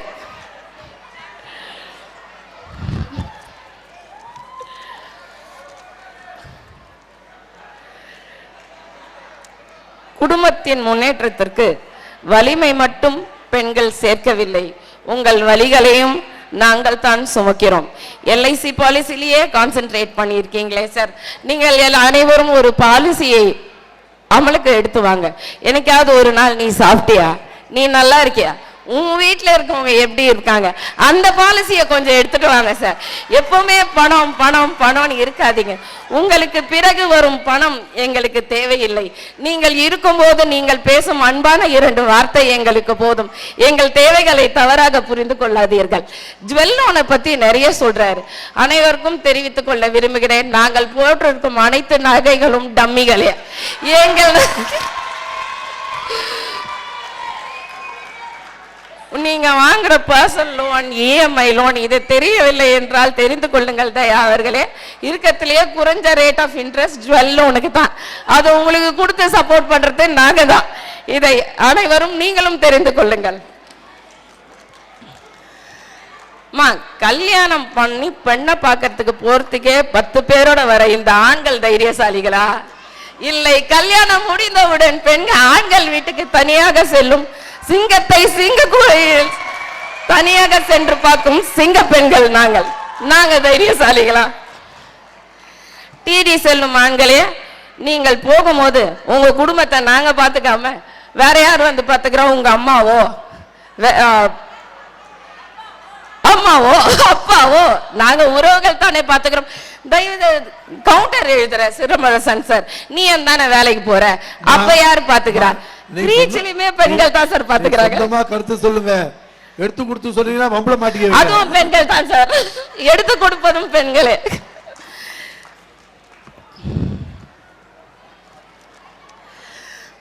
My memory, my money is also mine.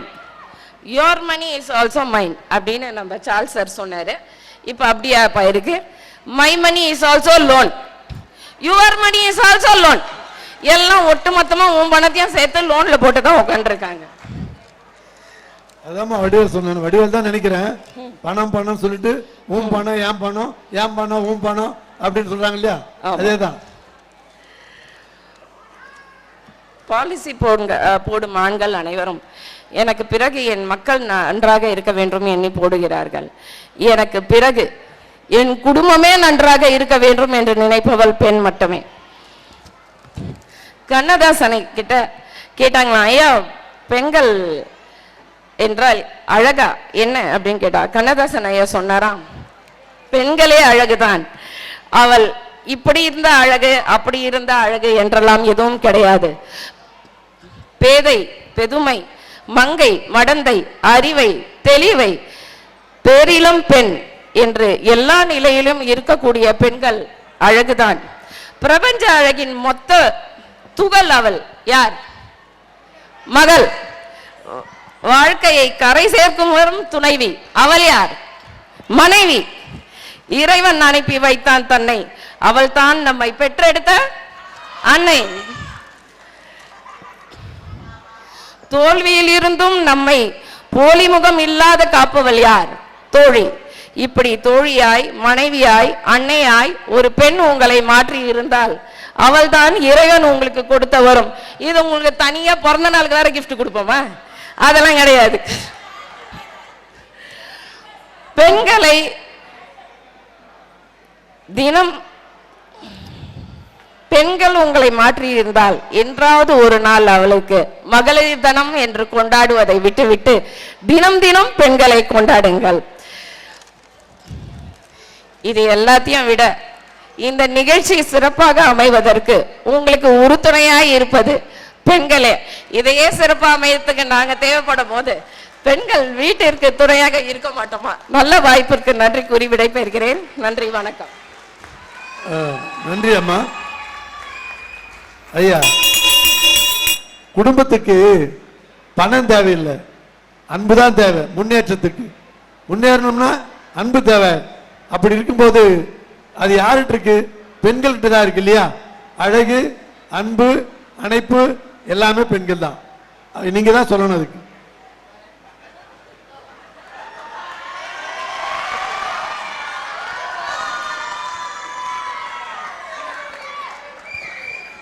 அனைவருக்கும் வணக்கம். கண்ணாடி எதுக்கு போட்டுக்கிறேன்னா கண்ணில் இருக்கிற பயம் வெளியே தெரியக்கூடாது. இப்ப கழட்டிடுறேன். இந்த மாதிரி சமயத்திலாம் வீரங்கள்லாம் ஒன்று சொல்லுவாங்க, பார்த்துக்கலாம் அப்படின்னு சொல்லி பார்த்துப்போம். இந்த நிகழ்ச்சி டைட்டில் யார் கொடுத்தாங்கன்னு தெரியல. இந்த சோத்துல உப்பு போடுறதுன்னு சொல்லுவாங்க. என் சோத்துல உப்பு அள்ளி போடாத அப்படின்னு சொல்லி. இது என் சோத்துல உப்புமா அள்ளி போடுற மாதிரி. ஆல்ரெடி ஒரு வாரமா வீட்டில் உப்புமா. நான் இதுல பேசி முடிச்சு போனதுக்கு அப்புறம் எத்தனை மாசத்துக்கு உப்புமான்னு தெரியல. வீட்டில் உரையை துவங்குகிறேன்.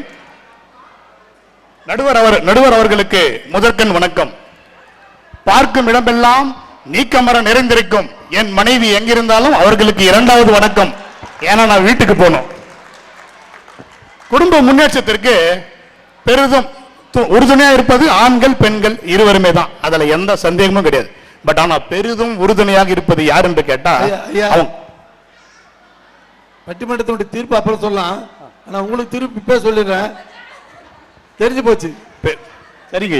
பெரிய உறுதியாக இருப்பது ஆண்களே என்பதுதான் என்னுடைய வாதம். வீட்டிற்கு மட்டுமல்ல, நாட்டின் முன்னேற்றத்திற்கும் உறுதுணையாக இருப்பது ஆண்கள் தான். ஐயா சொல்லும் போது சொன்னாங்க, புலியோடு குடும்பம் நடத்துவாங்க அப்படின்னு சொன்னாரு.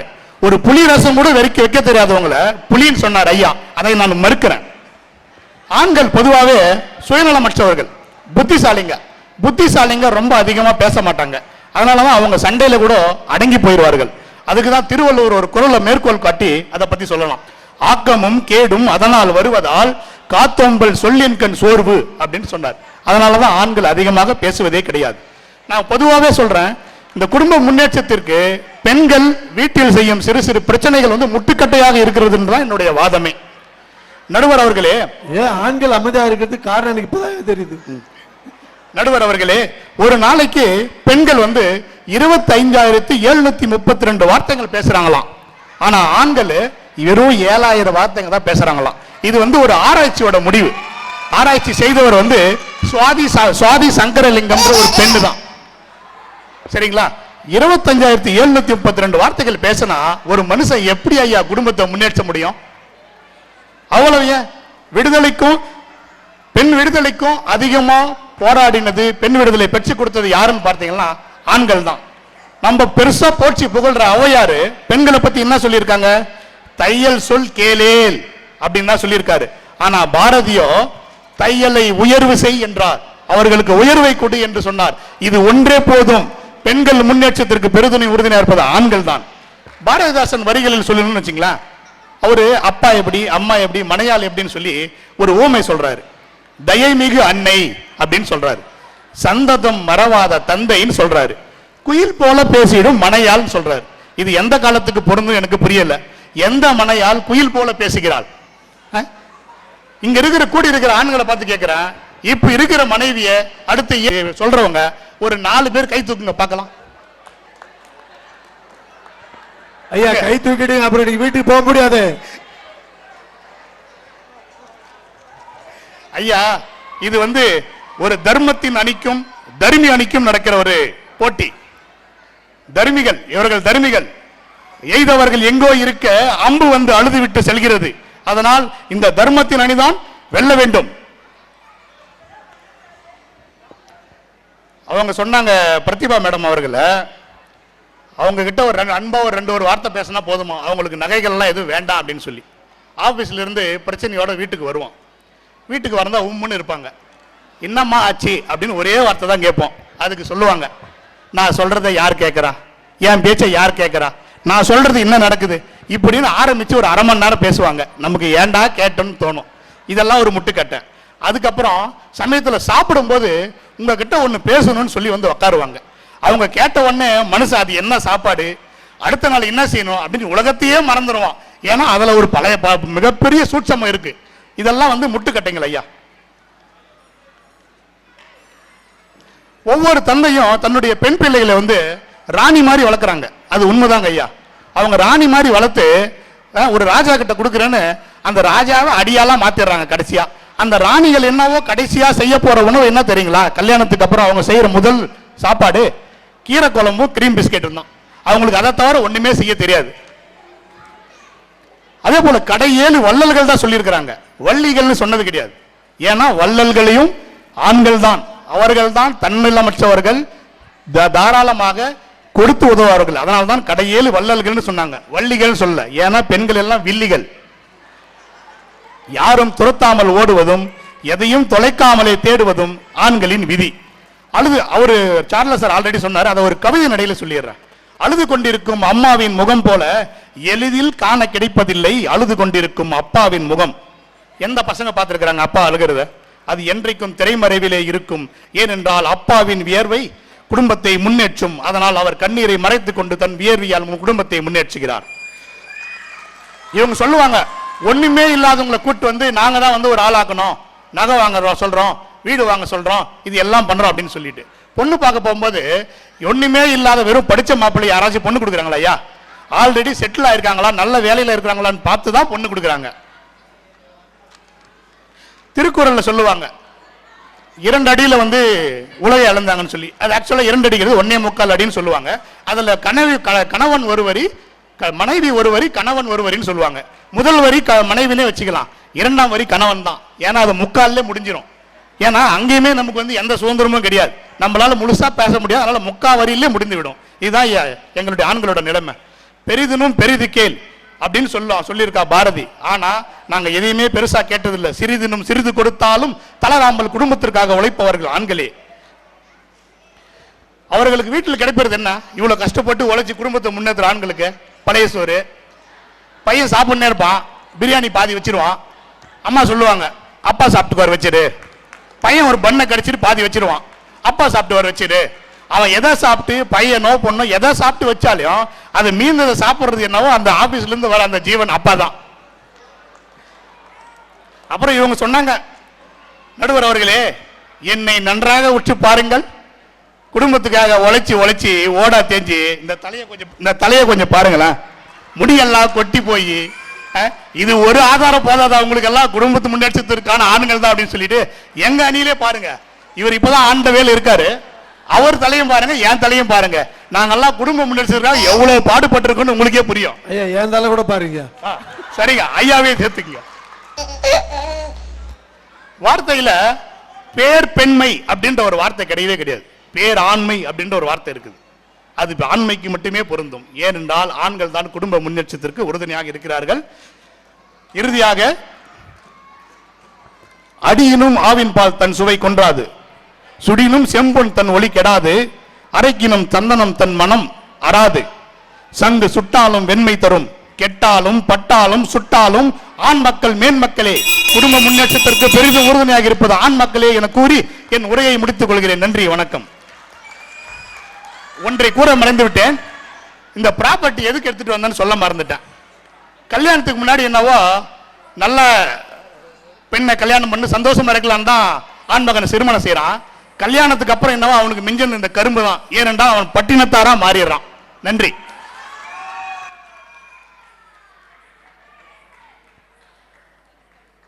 சிலம்பரசனுடைய உள்ளத்துக்குள்ள இவ்வளவு இருக்கு நான் நினைச்சே பார்க்கல. எவ்வளவு கஷ்டப்பட்டிருக்காரு. வாங்கம்மா, அவருடைய சோகத்துக்கு நீங்க தான் கீதம் பாடணும்.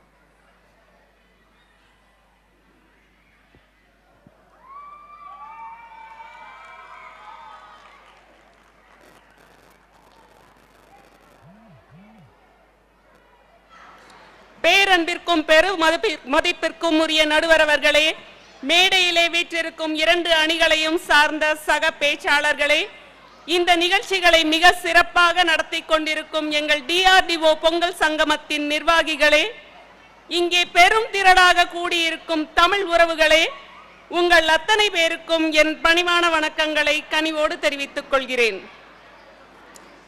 எங்களை புலி என்று புகழ்ந்து கூறிய நடுவர் அவர்களே, நீங்கள் ஆண் சிங்கமாய் இருப்பினும் உங்களை எங்கள் தாயுமானவராகவே எண்ணி எனது உரையை தொடங்குகிறேன். நடுவர் அவர்களே, பெண்களை பற்றி குறைவாக பேசுவது எதிரணியில் இருப்பவர்கள் போன்ற சில ஆண்களுக்கு வாடிக்கையாகவும் வேடிக்கையாகவும் போய்விட்டது. குடும்பத்தின் முன்னேற்றத்திற்கு உறுதுணையாய் இருப்பது ஆண்களா பெண்களா? பெரிதும் உறுதுணையாய் இருப்பது பெண்களே என்று பேச வந்திருக்கிறேன். எங்கோ பிறந்து எங்கோ வளர்ந்து தெரியாதவர்களாய் அறிமுகமாகி தெரிந்தவர்கள் சூழ திருமணம் செய்து வேரோடு பிடுங்கிய செடியாய் வாழும் வாழ்க்கையில் அன்பை மட்டுமே எதிர்பார்த்து கஷ்டத்திலும் கவலையிலும் உடனிருந்து குடும்பத்தின் முன்னேற்றத்தை மட்டுமே குறிக்கோளாக கொண்டு வாழ்பவள் தான் பெண். நடுவர் அவர்களே, எதிரணியினர் பெரும்பாலும் எடுத்து வைத்த வாதம் பொருளாதாரம். காசு, பணம், துட்டு, மணி. ஒரு குடும்பத்தின் முன்னேற்றம் என்பது வெறும் பொருளாதாரத்தில் மட்டுமே அமைந்து விடுவதில்லை. இந்த காலத்துல ஆண்களுக்கு நிகரா பெண்களும் வேலைக்கு போறாங்க, சம்பாதிக்கிறாங்க.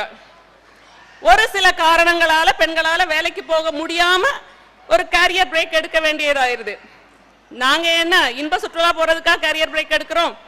மகப்பேறு என்னும் பெரிய விஷயத்தை இந்த இயற்கை பெண்ணிடம் தானே கொடுத்திருக்கிறது. ரொம்ப கஷ்டப்பட்டு படித்து வேலைக்கு போனாலும் கணவன் மற்றும் குடும்ப சூழ்நிலையின் காரணமாக தான் படித்த படிப்பு, பெற்ற சாதனைகள், அடைந்த அனுபவங்கள் என அனைத்தையும் துறந்து குடும்பத்தின் முன்னேற்றத்திற்காக தன்னையே ஏணியாக உருமாற்றி குடும்பத்தை முன்னேற்றத்தின் பாதையில் கொண்டு செல்கிறாள் பெண்.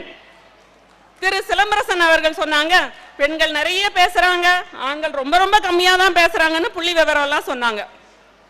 வீட்டு விஷயங்களை பத்தி கணவர்கிட்ட டிஸ்கஸ் பண்ணலாம்னு போனா காலையிலேயே ஆரம்பிக்காத, நான் ஆபீஸ்க்கு அவசரமா கிளம்பிட்டு இருக்கேன்னு சொல்ல வேண்டியது. சரி, சாயங்காலம் ஆபீஸ்ல இருந்து வந்ததுக்கு அப்புறம் பேசலாம்னா ஆபீஸ்ல ரொம்ப வேலை, நீ வேற வந்த உடனே புழுப்புழுங்காதன்னு சொல்ல வேண்டியது. இப்படி குடும்பத்தின் பொறுப்புகளை தட்டி கழிப்பதுதான் ஆண்கள். இதுல வேற மாட்டு வண்டி, நாங்க தான் மாடு, பிள்ளைங்க எந்த கிளாஸ் படிக்காங்கன்னு கேட்டா டக்குன்னு சொல்ல தெரியாது. தயாநிதி சார் வேற, நாங்க தான் கப்பல், நாங்க தான் கப்பலுக்கு இன்ஜின், காமெடி பண்ணிக்கிட்டு உங்களை எல்லாம் நம்பினா நடுக்கடல்ல இறங்கி தான் அந்த கப்பலை நாங்க தள்ளணும். பொருளாதார வலிமை என்பது பணம் சம்பாதித்து வீட்டுக்கு கொண்டு வருவது மட்டுமல்ல, நீங்கள் எவ்வளவு சம்பாதித்தாலும் எவ்வளவு சேமிப்பு இருக்கிறது என்பதே இங்கு கணக்கு. சிறு துளி பெருவெள்ளம் என்பது நம் தமிழ்நாட்டின் பழமொழி. சேமிச்சது போக செலவு செய்வதுதான் பெண்கள், செலவு செஞ்சது போக சேமிக்கலாமான்னு யோசிக்கிறது தான் ஆண்கள். இதை ஒத்துக்கொள்ளாத ஆண்களுக்கு ஒரு ரகசியம் சொல்லட்டுமா? உங்கள் கையில் இருக்கும் காசை விட உங்கள் மனைவியின் சிறுவாட்டு சேமிப்பு அதிகமாகவே இருக்கும். நீங்க நினைக்கிற மாதிரி ஆடம்பர செலவு செய்வதற்கு அல்ல, குடும்பத்தின் நெருக்கடியான ஆபத்து காலங்களில் உதவியாக இருக்கும் என்றே சேமித்து வைப்பாள் பெண். தன் கணவன் பணக்காரனாக இல்லாவிட்டாலும் பரவாயில்லை, கடன்காரனாக இருக்கக்கூடாது என்று நினைப்பவள் தான் மனைவி. பொருளாதாரத்திலிருந்து நீங்கள் தாரத்தை நீக்கிவிட்டால் அந்த பொருளாதாரத்திற்கே பொருள் இல்லாமல் போய்விடும். எதிரணியில் இருந்து பேசிய சகோதரர் தயாநிதி அவர்கள் இந்த பிறந்த நாளை பத்தி எல்லாம் சொன்னாங்க. நானும் சொல்றேன், நம்ம வீட்டுல நடந்த கதை. கல்யாணமான புதுசுல எனக்கு பிறந்த நாள் வந்துச்சு. எங்க சாருக்கு அப்ப பார்த்து டெல்லியில மீட்டிங்க்கு போகணும்னு சொன்னாங்க. அடுத்த வாரம் போக முடியுமா, இந்த வாரம் வீட்டுல ஏதாவது வேலை இருந்தா பாருங்களேன்னு நானும் இன்டைரக்டா வந்து சொல்லி பார்த்தேன். வேலை தான் முக்கியம்னு டெல்லிக்கு போயிட்டாங்க. பர்த்டே அன்னைக்கு விஷ் பண்ணுவாங்கன்னு பார்த்தா ஒரு எஸ்எம்எஸ் கூட அனுப்பல. நான் அப்ப வேலை பார்த்த ஒரு சாஃப்ட்வேர் கம்பெனில பர்த்டேக்கு பெரிய பொக்கே எல்லாம் கொடுத்து கேக் எல்லாம் வெட்டினாங்க. சரி, வேற வழி இல்லை, நம்ம வந்து பொக்கையை வீட்டுக்கு தான் கொண்டு வந்து வைக்கணும். ஓகேயா? அடுத்த நாள் நான் வேலைக்கு போனதுக்கு அப்புறம் டெல்லியில இருந்து வீட்டுக்கு வந்த எங்க சாரு பொக்கைய பார்த்ததுக்கு அப்புறம் நமக்கு அவசரமா ஒரு SMS, happy birthday to you. எனக்கு இருந்த கடுப்புல okay better luck next time அப்படின்னு ரிப்ளை பண்ணிட்டேன். சொல்ல வந்த கதை இனிமேதான் இருக்கு. கொஞ்ச நாள் கழிச்சு கல்யாண நாள் வந்துச்சு. சரி, இன்டைரக்டா சொல்லி ஒரு யூஸும் இல்ல, டைரக்டாவே சொல்லிடுவோன்னு நமக்கு கல்யாண நாள் வருதுன்னு சொன்னேன். இந்த தடவையும் டெல்லியில மீட்டிங் அவாய்ட் பண்ணவே முடியாது, போயே ஆகணும்னு ரொம்ப வருத்தமா சொன்னாங்க. அது எப்படிமா கரெக்டா பிறந்த நாளைக்கு கல்யாண நாளைக்கு ஆமா சார், டெல்லியே போறாங்க? ஆமா நடுவர் அவர்களை கேளுங்க. இதுல வேற சரி நீ ஒன்னும் கவலைப்படாத, சர்ப்ரைஸ் இருக்குன்னு சொல்லிட்டு போயிட்டாங்க. நானும் போன் பண்ணி விஷ் பண்ணுவாங்கன்னு நைட்டு 12 மணில இருந்து வெயிட் பண்ணிட்டு இருக்கேன். ஆனா பண்ணல.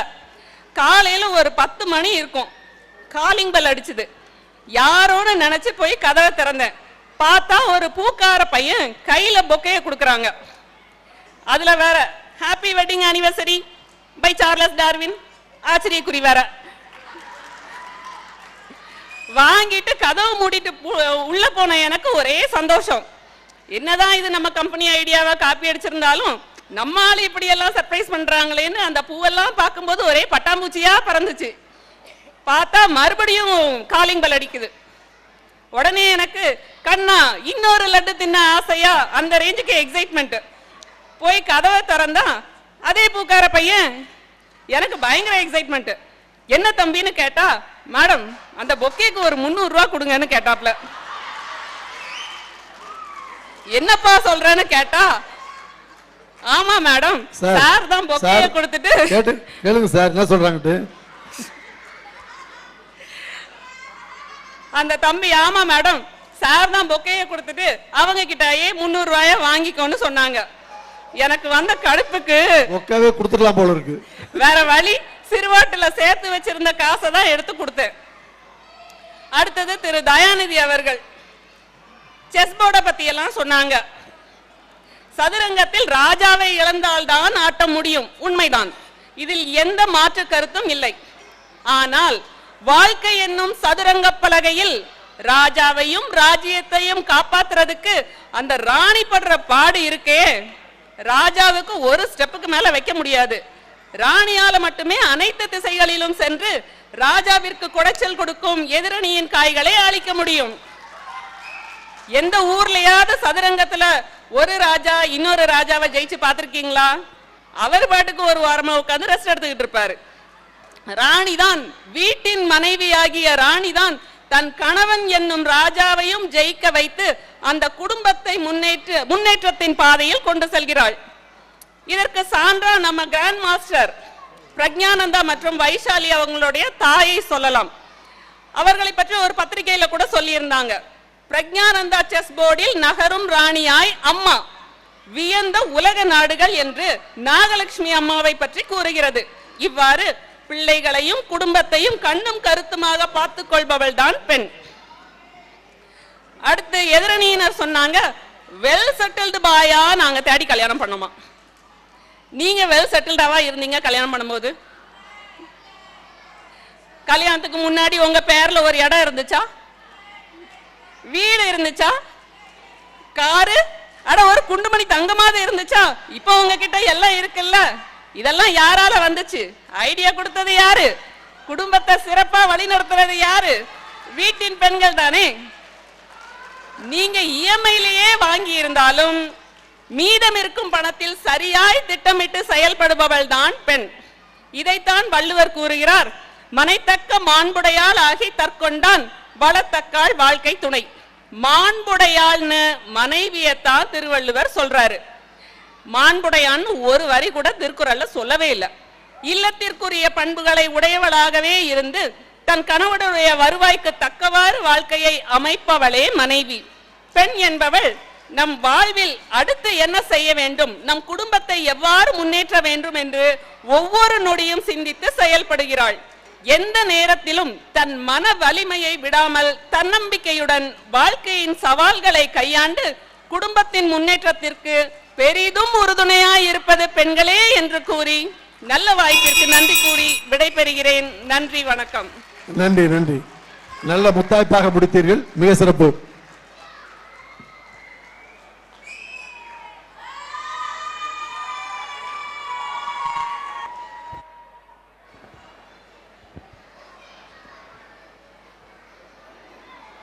மிக்க நன்றி. அரங்கத்தில் பட்டிமன்றத்திற்காக காலம் கடந்தும் காத்திருக்கிறீர்கள். கண்டிப்பாக உங்களுக்கு நன்றி சொல்ல வேண்டும்.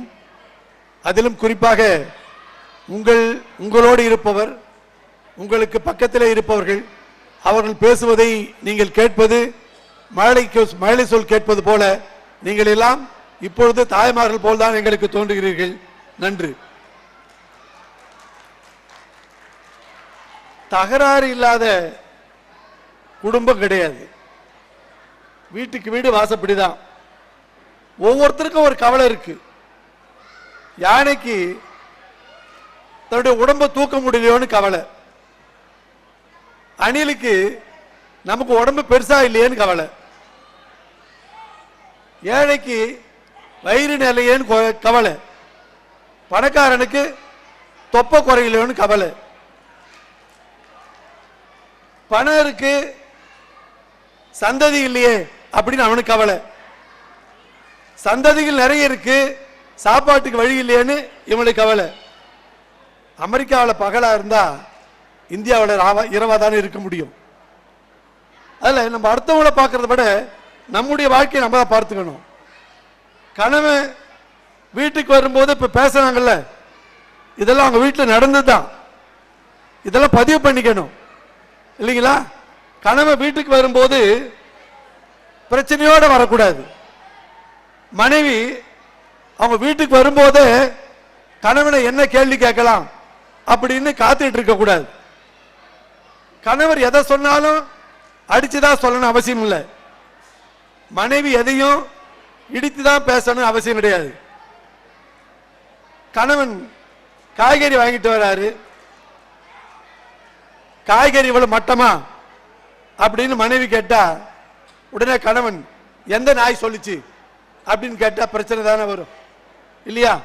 அதை விட உடனே கணவன் சரி இல்லையா சார், நாளைக்கு நல்ல காய்கறியா வாங்கிட்டு வர்றேன், பிரச்சனை முடிஞ்சு போச்சு, அவ்வளவுதான். அதே மாதிரிதான் நீ என்ன சாப்பாடு செய்திருக்கிற, வாயில வைக்க முடியுதா அப்படின்னு சொல்லும் போது எனக்கு தெரிஞ்சது இவ்வளவுதான், இந்த லட்சத்துக்கு இவ்வளவு செஞ்சு போட்டா போதும் அப்படின்னு சொன்ன பிரச்சனை தான். சரியில்லைங்களா, நாளைக்கு சரியா சமைச்சு போடுறேன், முடிஞ்சு போச்சு. அப்ப யார் விட்டு கொடுக்கிறோமோ சொல்லுவாங்க. நட்பு இருக்கணும்னு சொன்னா 2 நண்பர்களும் யாருன்னா ஒருத்தர் விட்டு கொடுத்தா போதும், நட்பு இருக்கும். 2 நண்பர்களில் ஒருவன் விட்டு கொடுத்தால் நட்பு இருக்கும் என்று சொல்வது போல கணவன் மனைவிக்குள் யார் ஒருவர் விட்டு கொடுக்கிறார்களோ அந்த குடும்பம் மிக சிறப்பாக தான் இருக்கும் அப்படின்னு நம்ம தெரிஞ்சுக்கணும். இப்படி நிறைய சொல்லலாம். அதாவது உதாரணம் சொல்ல போனா, முதல்ல நம்ம இந்த பிரச்சனை விட்டு வெளியே வரணும். பிரச்சனைக்குள்ளேயே இருந்துட்டு பிரச்சனை பண்ணிட்டு இருக்க கூடாது. ஜப்பான்ல ஒரு தீவு இருக்கு, இப்ப இருக்கு.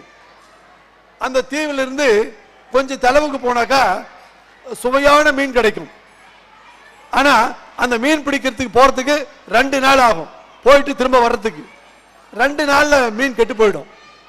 உடனே என்ன பண்ண சொன்னா, ஐஸ் கட்டி எடுத்துட்டு போனாங்க. ஐஸ்ல போட்டு மீன் எடுத்துட்டு வந்தாங்க. அப்பயும் அந்த அங்க பிடிச்சு அங்க சாப்பிடுற டேஸ்ட் இங்க 2 நாள் பொறுத்து எடுத்து வந்தா இல்ல. அப்போ என்னன்னா, தண்ணியில இருந்தாதான் டேஸ்ட் வரும் போல சொல்லிட்டு ஒரு தொட்டி செஞ்சு அந்த தொட்டியில அந்த மீன் எல்லாம் போட்டு எடுத்துட்டு வந்தாங்க.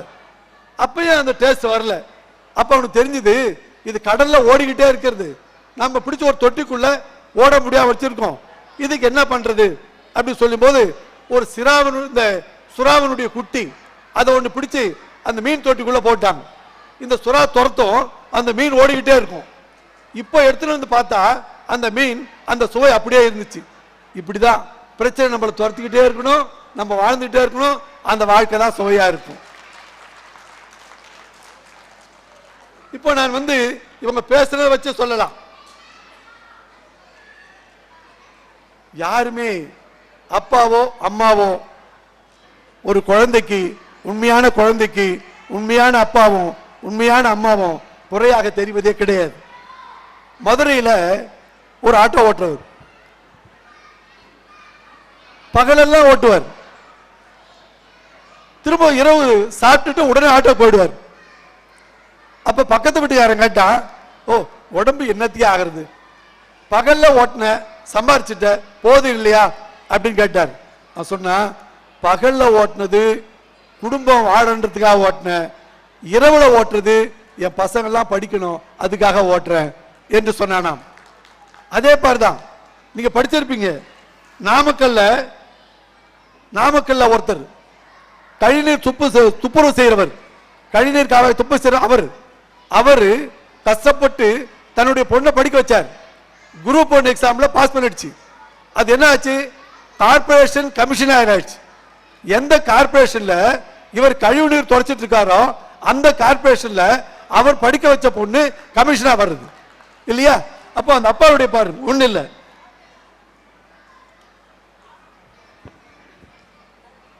ஒரு மாலை நேரம் கணவன் மனைவியும் வந்துட்டு இருந்தாங்க, நடைபயிற்சி போயிட்டு திரும்பி வந்துட்டு இருக்காங்க. ஒரு கயிற்று பாலம், இருட்டாயிடுச்சு.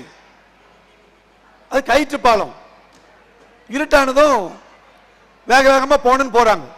கணவன் வேக வேகமா போயிட்டார், மனைவி போக முடியல. இருந்தாலும் சொல்றாங்க, கத்துறாங்க, ஏங்க என்னை விட்டுட்டு போறீங்களேங்க அப்படி கத்துறாங்க. மின்னல் ஓடி அடிச்சதும் அவர் கடைசியில் தெரியுது, இந்த அம்மா இப்பதான் முன்ன போயிட்டு இருக்காங்க. இந்த மனுஷன் பாத்தியா இப்படி விட்டு போறாரு, இவர் அனுப்பி நம்ம வாழ்க்கையில வந்திருக்குமே அப்படி ரொம்ப வருத்தத்தோட போயிட்டு இருக்காங்க. கிட்ட போன பிறகுதான் தெரியுது, அவரு அந்த கடைசியில அந்த பாலத்தினுடைய கயிறு அருந்து போயிருக்கிறது. அந்த அருந்து போன கயிறை பிடிச்சுக்கிட்டு தன்னுடைய மனைவி வர்றதுக்காக காத்துட்டு இருக்காரு. பொறுமையா பார்த்தா அது கணவனோ மனைவியோ யாராக இருந்தாலும் தனக்காகத்தான் அவர்கள் இப்படி இருக்கிறார்கள் என்பதை நம்மால புரிந்து கொள்ள முடியும். என்னடா இவர் அப்பாவை பத்தியே சொல்றாரு அப்படின்னு நினைச்சாதீங்க, மனைவி அப்படித்தான். இங்கிலாந்துல 3ஆம் ஜார்ஜ் மன்னன் அவன் என்ன பண்ணான்னாக்கா ஒரு தண்டோரை போட்டார். நான் எல்லாருக்கும் ஊர் மக்களுக்கெல்லாம் விருந்து கொடுக்க போறேன், அதுல அதிர்ஷ்ட சீட்டு குடிக்க போட போறேன், அதிர்ஷ்ட சீட்டு யாருக்கு வருதோ அவங்களுக்கு பரிசு கொடுக்க போறேன் அப்படின்னு சொன்னான். தண்டோரை போட்டான். நிறைய ஊர்ல வந்துட்டாங்க. அப்பயும் அரசன் ஊர் மக்கள் எல்லாம் வந்துட்டாங்களா அப்படின்னு பார்க்கலான்னு போனா அங்க ஒரு பெண் மட்டும் வராம வேலை செஞ்சுட்டு இருந்தாங்க. உடனே அரசன் கேட்டார், ஏமா அரசன் தண்டோரை போட்டார்ல எல்லாம் போயிட்டாங்களே, நீ ஏன் போலன்னாரு. நான் அந்த அதசத்தெல்லாம் நம்பல. இன்னைக்கு எனக்கு வேலை செஞ்சாதான் கூலி. இந்த கூலி எடுத்து போய் தான் என் குழந்தைய நான் காப்பாற்றணும். அதசம் எனக்கு விழுமா விழாதா தெரியாது, ஆனா கூலி கிடைக்கும் என்று சொல்லிவிட்டு அந்த தாய் அந்த குழந்தைக்காக கஷ்டப்பட்டதை பார்த்துட்டு அந்த அரசன் ஓஹோ அதசத்தை விட உழைப்பு தான் முக்கியம் என்று சொல்லி பரிசு அங்க கொடுக்காம இந்த உழைத்த பெண்ணுக்கு பரிசு கொடுத்தான் என்பது வரலாறு. அப்போ உழைக்கிற பெண்கள் இன்றைக்கும் இருக்காங்க. நண்பு நிறைய சொல்லிட்டு இருக்கோம். நிறைய நானே ஒன்னு சொல்லலாம். ஒரு ராணுவ வீரன், சுருக்கமா சொல்றேன், ஒரு ராணுவ வீரன் அதிகாரி வெல்லிங்டன்ல, தமிழ்நாட்டில் வெல்லிங்டன்ல ஊட்டியில வீட்டுல 2 கையினுடைய படம் மாட்டி வச்சிருக்கு. அப்படி நண்பர் போனார், என்ன வீட்டுல படம் மாட்டி வச்சிருக்க, ஏதோ கை படமா மாட்டி வச்சிருக்க அப்படின்னு நினைச்சிட்டு, ஒருவேளை பெரிய ஞானியா இருக்கலாம், அந்த ஞானியினுடைய இது கை படமாக இருக்கலாம் அப்படின்னு நினைச்சிட்டு விட்டுட்டார். சரி சொல்லிட்டு அவரை நண்பரை கூட்டிக்கிட்டு அந்த ராணுவ அதிகாரி ஊட்டி சுத்தி பார்க்க போறார். கார்ல உட்காந்தா கார்லயும் அதே 2 கை இருக்கு. திரும்ப பார்க்கிறார், ஓ என்னவோ பெரிய சாமியாரா இருக்க பொழுது அவருடைய கையை மட்டும் எடுத்து வச்சிருக்காரு அப்படின்ட்டு இந்த படத்தை பார்க்க பார்க்க அவருடைய நண்பர் ராணுவ அதிகாரி என்ன பார்க்கறீங்கன்னார். ஒன்னும் இல்லை, இந்த கையை பார்த்துட்டீங்கன்னார். அது யாருன்னு நினைக்கிறீங்கன்னார். அதான் நான் பார்த்துட்டு இருக்கீங்கன்னார். அது எங்க அம்மாவுடைய கைப்படம். ஏன்னா அந்த வரலாறு திரும்ப சொல்லலாம். அந்த கை தான் உழைத்தது. எங்க அப்பா 32 வயசுக்குள்ளேயே குடிச்சு குட்டுசோராயி குடும்பத்துல ரோட்ல விட்டுட்டு போயிட்டாரு. எங்க அப்பா தான் ஒரு டாக்டர் வீட்டுல போய் வேலை செய்து எங்க 3 பேர், நாங்க எங்க 3 பேரையும் படிக்க வச்சு கொண்டு வந்தது அவங்க தான். ஒரு நான் வேலைக்கு வந்த பிறகு கூட பெங்களூர்ல வேலை செஞ்சிருக்கார், டெல்லியில வேலை செஞ்சிருக்கார். நான் வேலைக்கு வந்த பிறகு நல்ல வசதியான பிறகு என் அம்மாவுக்கு தங்கத்துல விலையில் போடணும்னு நினைச்சேன். ஆனா எங்க அம்மா வேணான்ட்டாங்க. வேணாம்பா, எனக்கு ஒரே ஒரு வாட்சி மட்டும் வாங்கி கொடு. ஏன்னா அப்போ வேலைக்கு போறதுக்கு வாட்சி இல்லை எனக்கு, ஆனா வாங்கி கொடுத்து யாரும் இல்லை. இப்ப வாட்சி வாங்கி கொடு. இப்போ கூட ஏன் தெரியுமா, நான் காலையில எப்ப எழுந்திருக்குதுன்னு எனக்கு தெரியல, டயர்ட்ல அப்படியே தூங்கிடுறேன். எப்ப சாப்பிடுறது அப்படின்னு சொல்லி ராத்திரி முடிக்காம அப்படியே தூங்கிடுறேன். அதுக்காவது வேணும் அப்படின்னு வாங்கி கொடுத்த பிறகு அந்த கை கடிகாரத்தை கையில கட்டிட்டு அந்த மகிழ்ச்சியோடு இருக்கார். அதை பார்த்த அந்த பையன் பட்ட ஆனந்தத்திற்கு எல்லையே கிடையாது.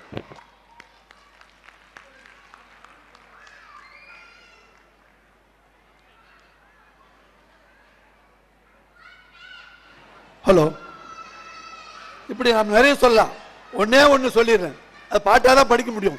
இதை படிச்சாவே நீங்கள் என்ன, முதல்ல இந்த பெண்கள்லாம் நிறைய பெண்களை கூட்டு வந்து உட்கார வச்சுட்டு கையை தட்டிட்டு ஆதரவு வாங்கிட்டே இருக்காங்க இல்லைங்களா. ஒரு அரசியல் கட்சியோட இது பெரிய கட்சியா இருக்கு இல்லையா. அங்கேதாவது வேற மாதிரி இங்க பாருங்க.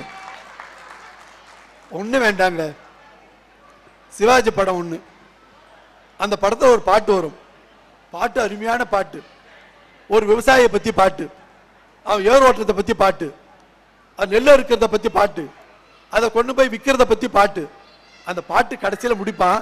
இது ஒன்னே என்னன்னு உங்களுக்கு தெரியும், மணப்பாறை மாடு கட்டி மாயவரம் ஏற பூட்டி என்று இசையோட பாட வராது.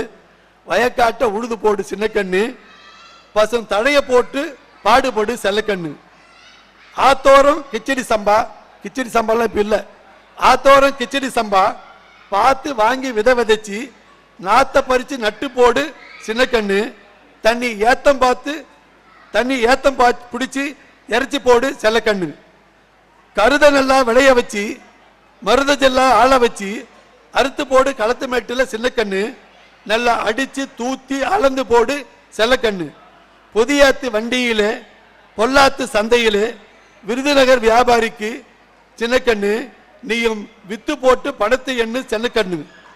இப்பதான் முக்கியமான எடுத்து வர்றேன். சேர்த்த பணத்தை சிக்கனமா செலவு பண்ண பக்கனமா, அப்பா கையில உஷாரா இருக்கிறான்னு பாக்குறேன் இல்லைங்களா. அம்மா கையில கொடுத்து போடு சின்ன கண்ணு. அடுத்து அவங்க 600 ஆக்குவாங்க சின்ன கண்ணு இல்லைங்களா. இந்த ஒரு பாடலே அவளை பத்தி சொல்லும். அது மட்டும் இல்லைங்க, அவையார் என்ன சொல்றாங்க, அன்னையும் பிதாவும் முன்னேறி தெய்வம் விட்டாங்களா, மாதா பிதா குரு தெய்வம் மாதா தான், அன்னை தான் முதல்ல. ஏங்க இப்ப அரசாங்கம் யாருக்கு உரிமை தொகை கொடுக்குது? தமிழ்நாட்டிலலாம் எல்லாருக்கும் உரிமை தொகை, மாசம் பிறந்தா பணம், பொண்ணு படிக்குதா பணம் வச்சுக்கோ அப்படின்னு வருது. தமிழ்நாடு மட்டும் இல்ல, தமிழ்நாட்டை பார்த்துட்டு கர்நாடகாலையும் கொடுத்தாங்க, பஸ்ஸும் கொடுத்தாங்க, பணமும் கொடுக்குறாங்க, டெல்லியில கொடுத்தாங்க. கடைசி எலெக்ஷன் டெல்லியில கொடுக்குறாங்க. ஏன் பெண்களுக்கு உரிமை தொகை உங்களுக்கு ஏன் கொடுக்கல? மணமகளுக்கு தெரியும் மாங்கல்யம், கணவனுக்கு தெரியும் மாங்கல்யம், இவர்களை விட மார்வாடிக்கு தெரியும் மாங்கல்யம் இல்லைங்களா? அதனாலதான் இன்றைக்கு நாம் உழைக்கிறோம், ஆண்கள் உழைக்கிறார்கள். அந்த பணத்தை, அந்த குடும்பத்தை, குடும்பம் என்பது ஒரு குருவி கூட்டை நீங்கள் கட்டி இருக்கலாம். அந்த குருவி கூட்டை காப்பாற்றுவது, அந்த குருவி கூட்டிலே குடும்பம் நடத்துவது, அந்த குருவி இருந்தால்தான் பெருமை. ஒரு குடும்பம் முன்னேற வேண்டும் என்று சொன்னால் என்னையும் சேர்த்து சொல்றேன், இன்னும் அனுபவமா சொல்றேன். ஒண்ணு இல்ல, நான் பள்ளியை நடத்துறேன். இப்போ ஒரு பையன் ரொம்ப தப்பு பண்ணான், நான் உடனே கூப்பிட்டு என்ன பண்ற, சும்மா மிரட்ட முடியும், அவ்வளவுதான். இப்ப இருக்க சூழ்நிலையில தப்பாரு டிசி கொடுத்துரும், வாங்கிட்டு போயிடு அப்படின்னு அம்மா கூப்பிட்டு சொல்றேன். அவங்க அம்மா யாருன்னா இப்ப சொன்ன பாருங்க, அது மாதிரிதாங்க. அப்பா இறந்துட்டு இருக்காரு, அம்மா வேலை செய்யறாங்க. எங்க? ஹோட்டல்ல. காலையில போனா மாலை வரலையும் ஹோட்டல் இருக்கிற பாத்திரத்தெல்லாம் கழுவணும், எல்லா வேலையும் செய்யணும். அதுக்கப்புறம் சாயந்தரம் சில வீடுகளில் வேலை செஞ்சுட்டு அவங்க வர்றதுக்கு ராத்திரி 10 மணி ஆயிடுது. பையன் படிக்கிறானே இல்லை தெரியல, அப்படியே படுத்துடுறாங்க. ஆனா அந்த பையன் எப்படி இருக்கான்னு எனக்கு சொல்றது கஷ்டமா இருக்கு. அந்த நிலையிலையும் அந்த பெண் தன் மகன் சரியில்லை என்றாலும் சரியாவான், சரியாக இருப்பான், சரியாக வருவான் இருக்காள் என்பதை நம்ம பார்க்கணும். இது எவ்வளவு பேர் மனைவி இறந்து விட்டால், குழந்தை இருக்கு, மனைவி இறந்துட்டா கணவன் என்ன பண்றான்? குழந்தைக்காக நான் ஒரு கல்யாணம் பண்ணுறான், குழந்தைக்காக நான் இன்னொரு மறுமணம் பண்ணிக்கிறேன். அதே கணவன் இருந்து விட்டான், குழந்தை இருக்குது, மனைவி கேட்கிறாங்க குழந்தைக்காக நான் கல்யாணம் பண்ணக்கூடாதுன்றான். அப்போ குடும்பத்தின் மீது யார் உண்மையான பற்று இருக்கிறது என்பதை நீங்களே தெரிந்து கொள்ளுங்கள். ஏன்னா நிறைய பேர் மிஞ்சி இருக்கிறது பெண்கள் தான். உங்க ஓட்டுல எனக்கு வேணும். நன்றி, வணக்கம்.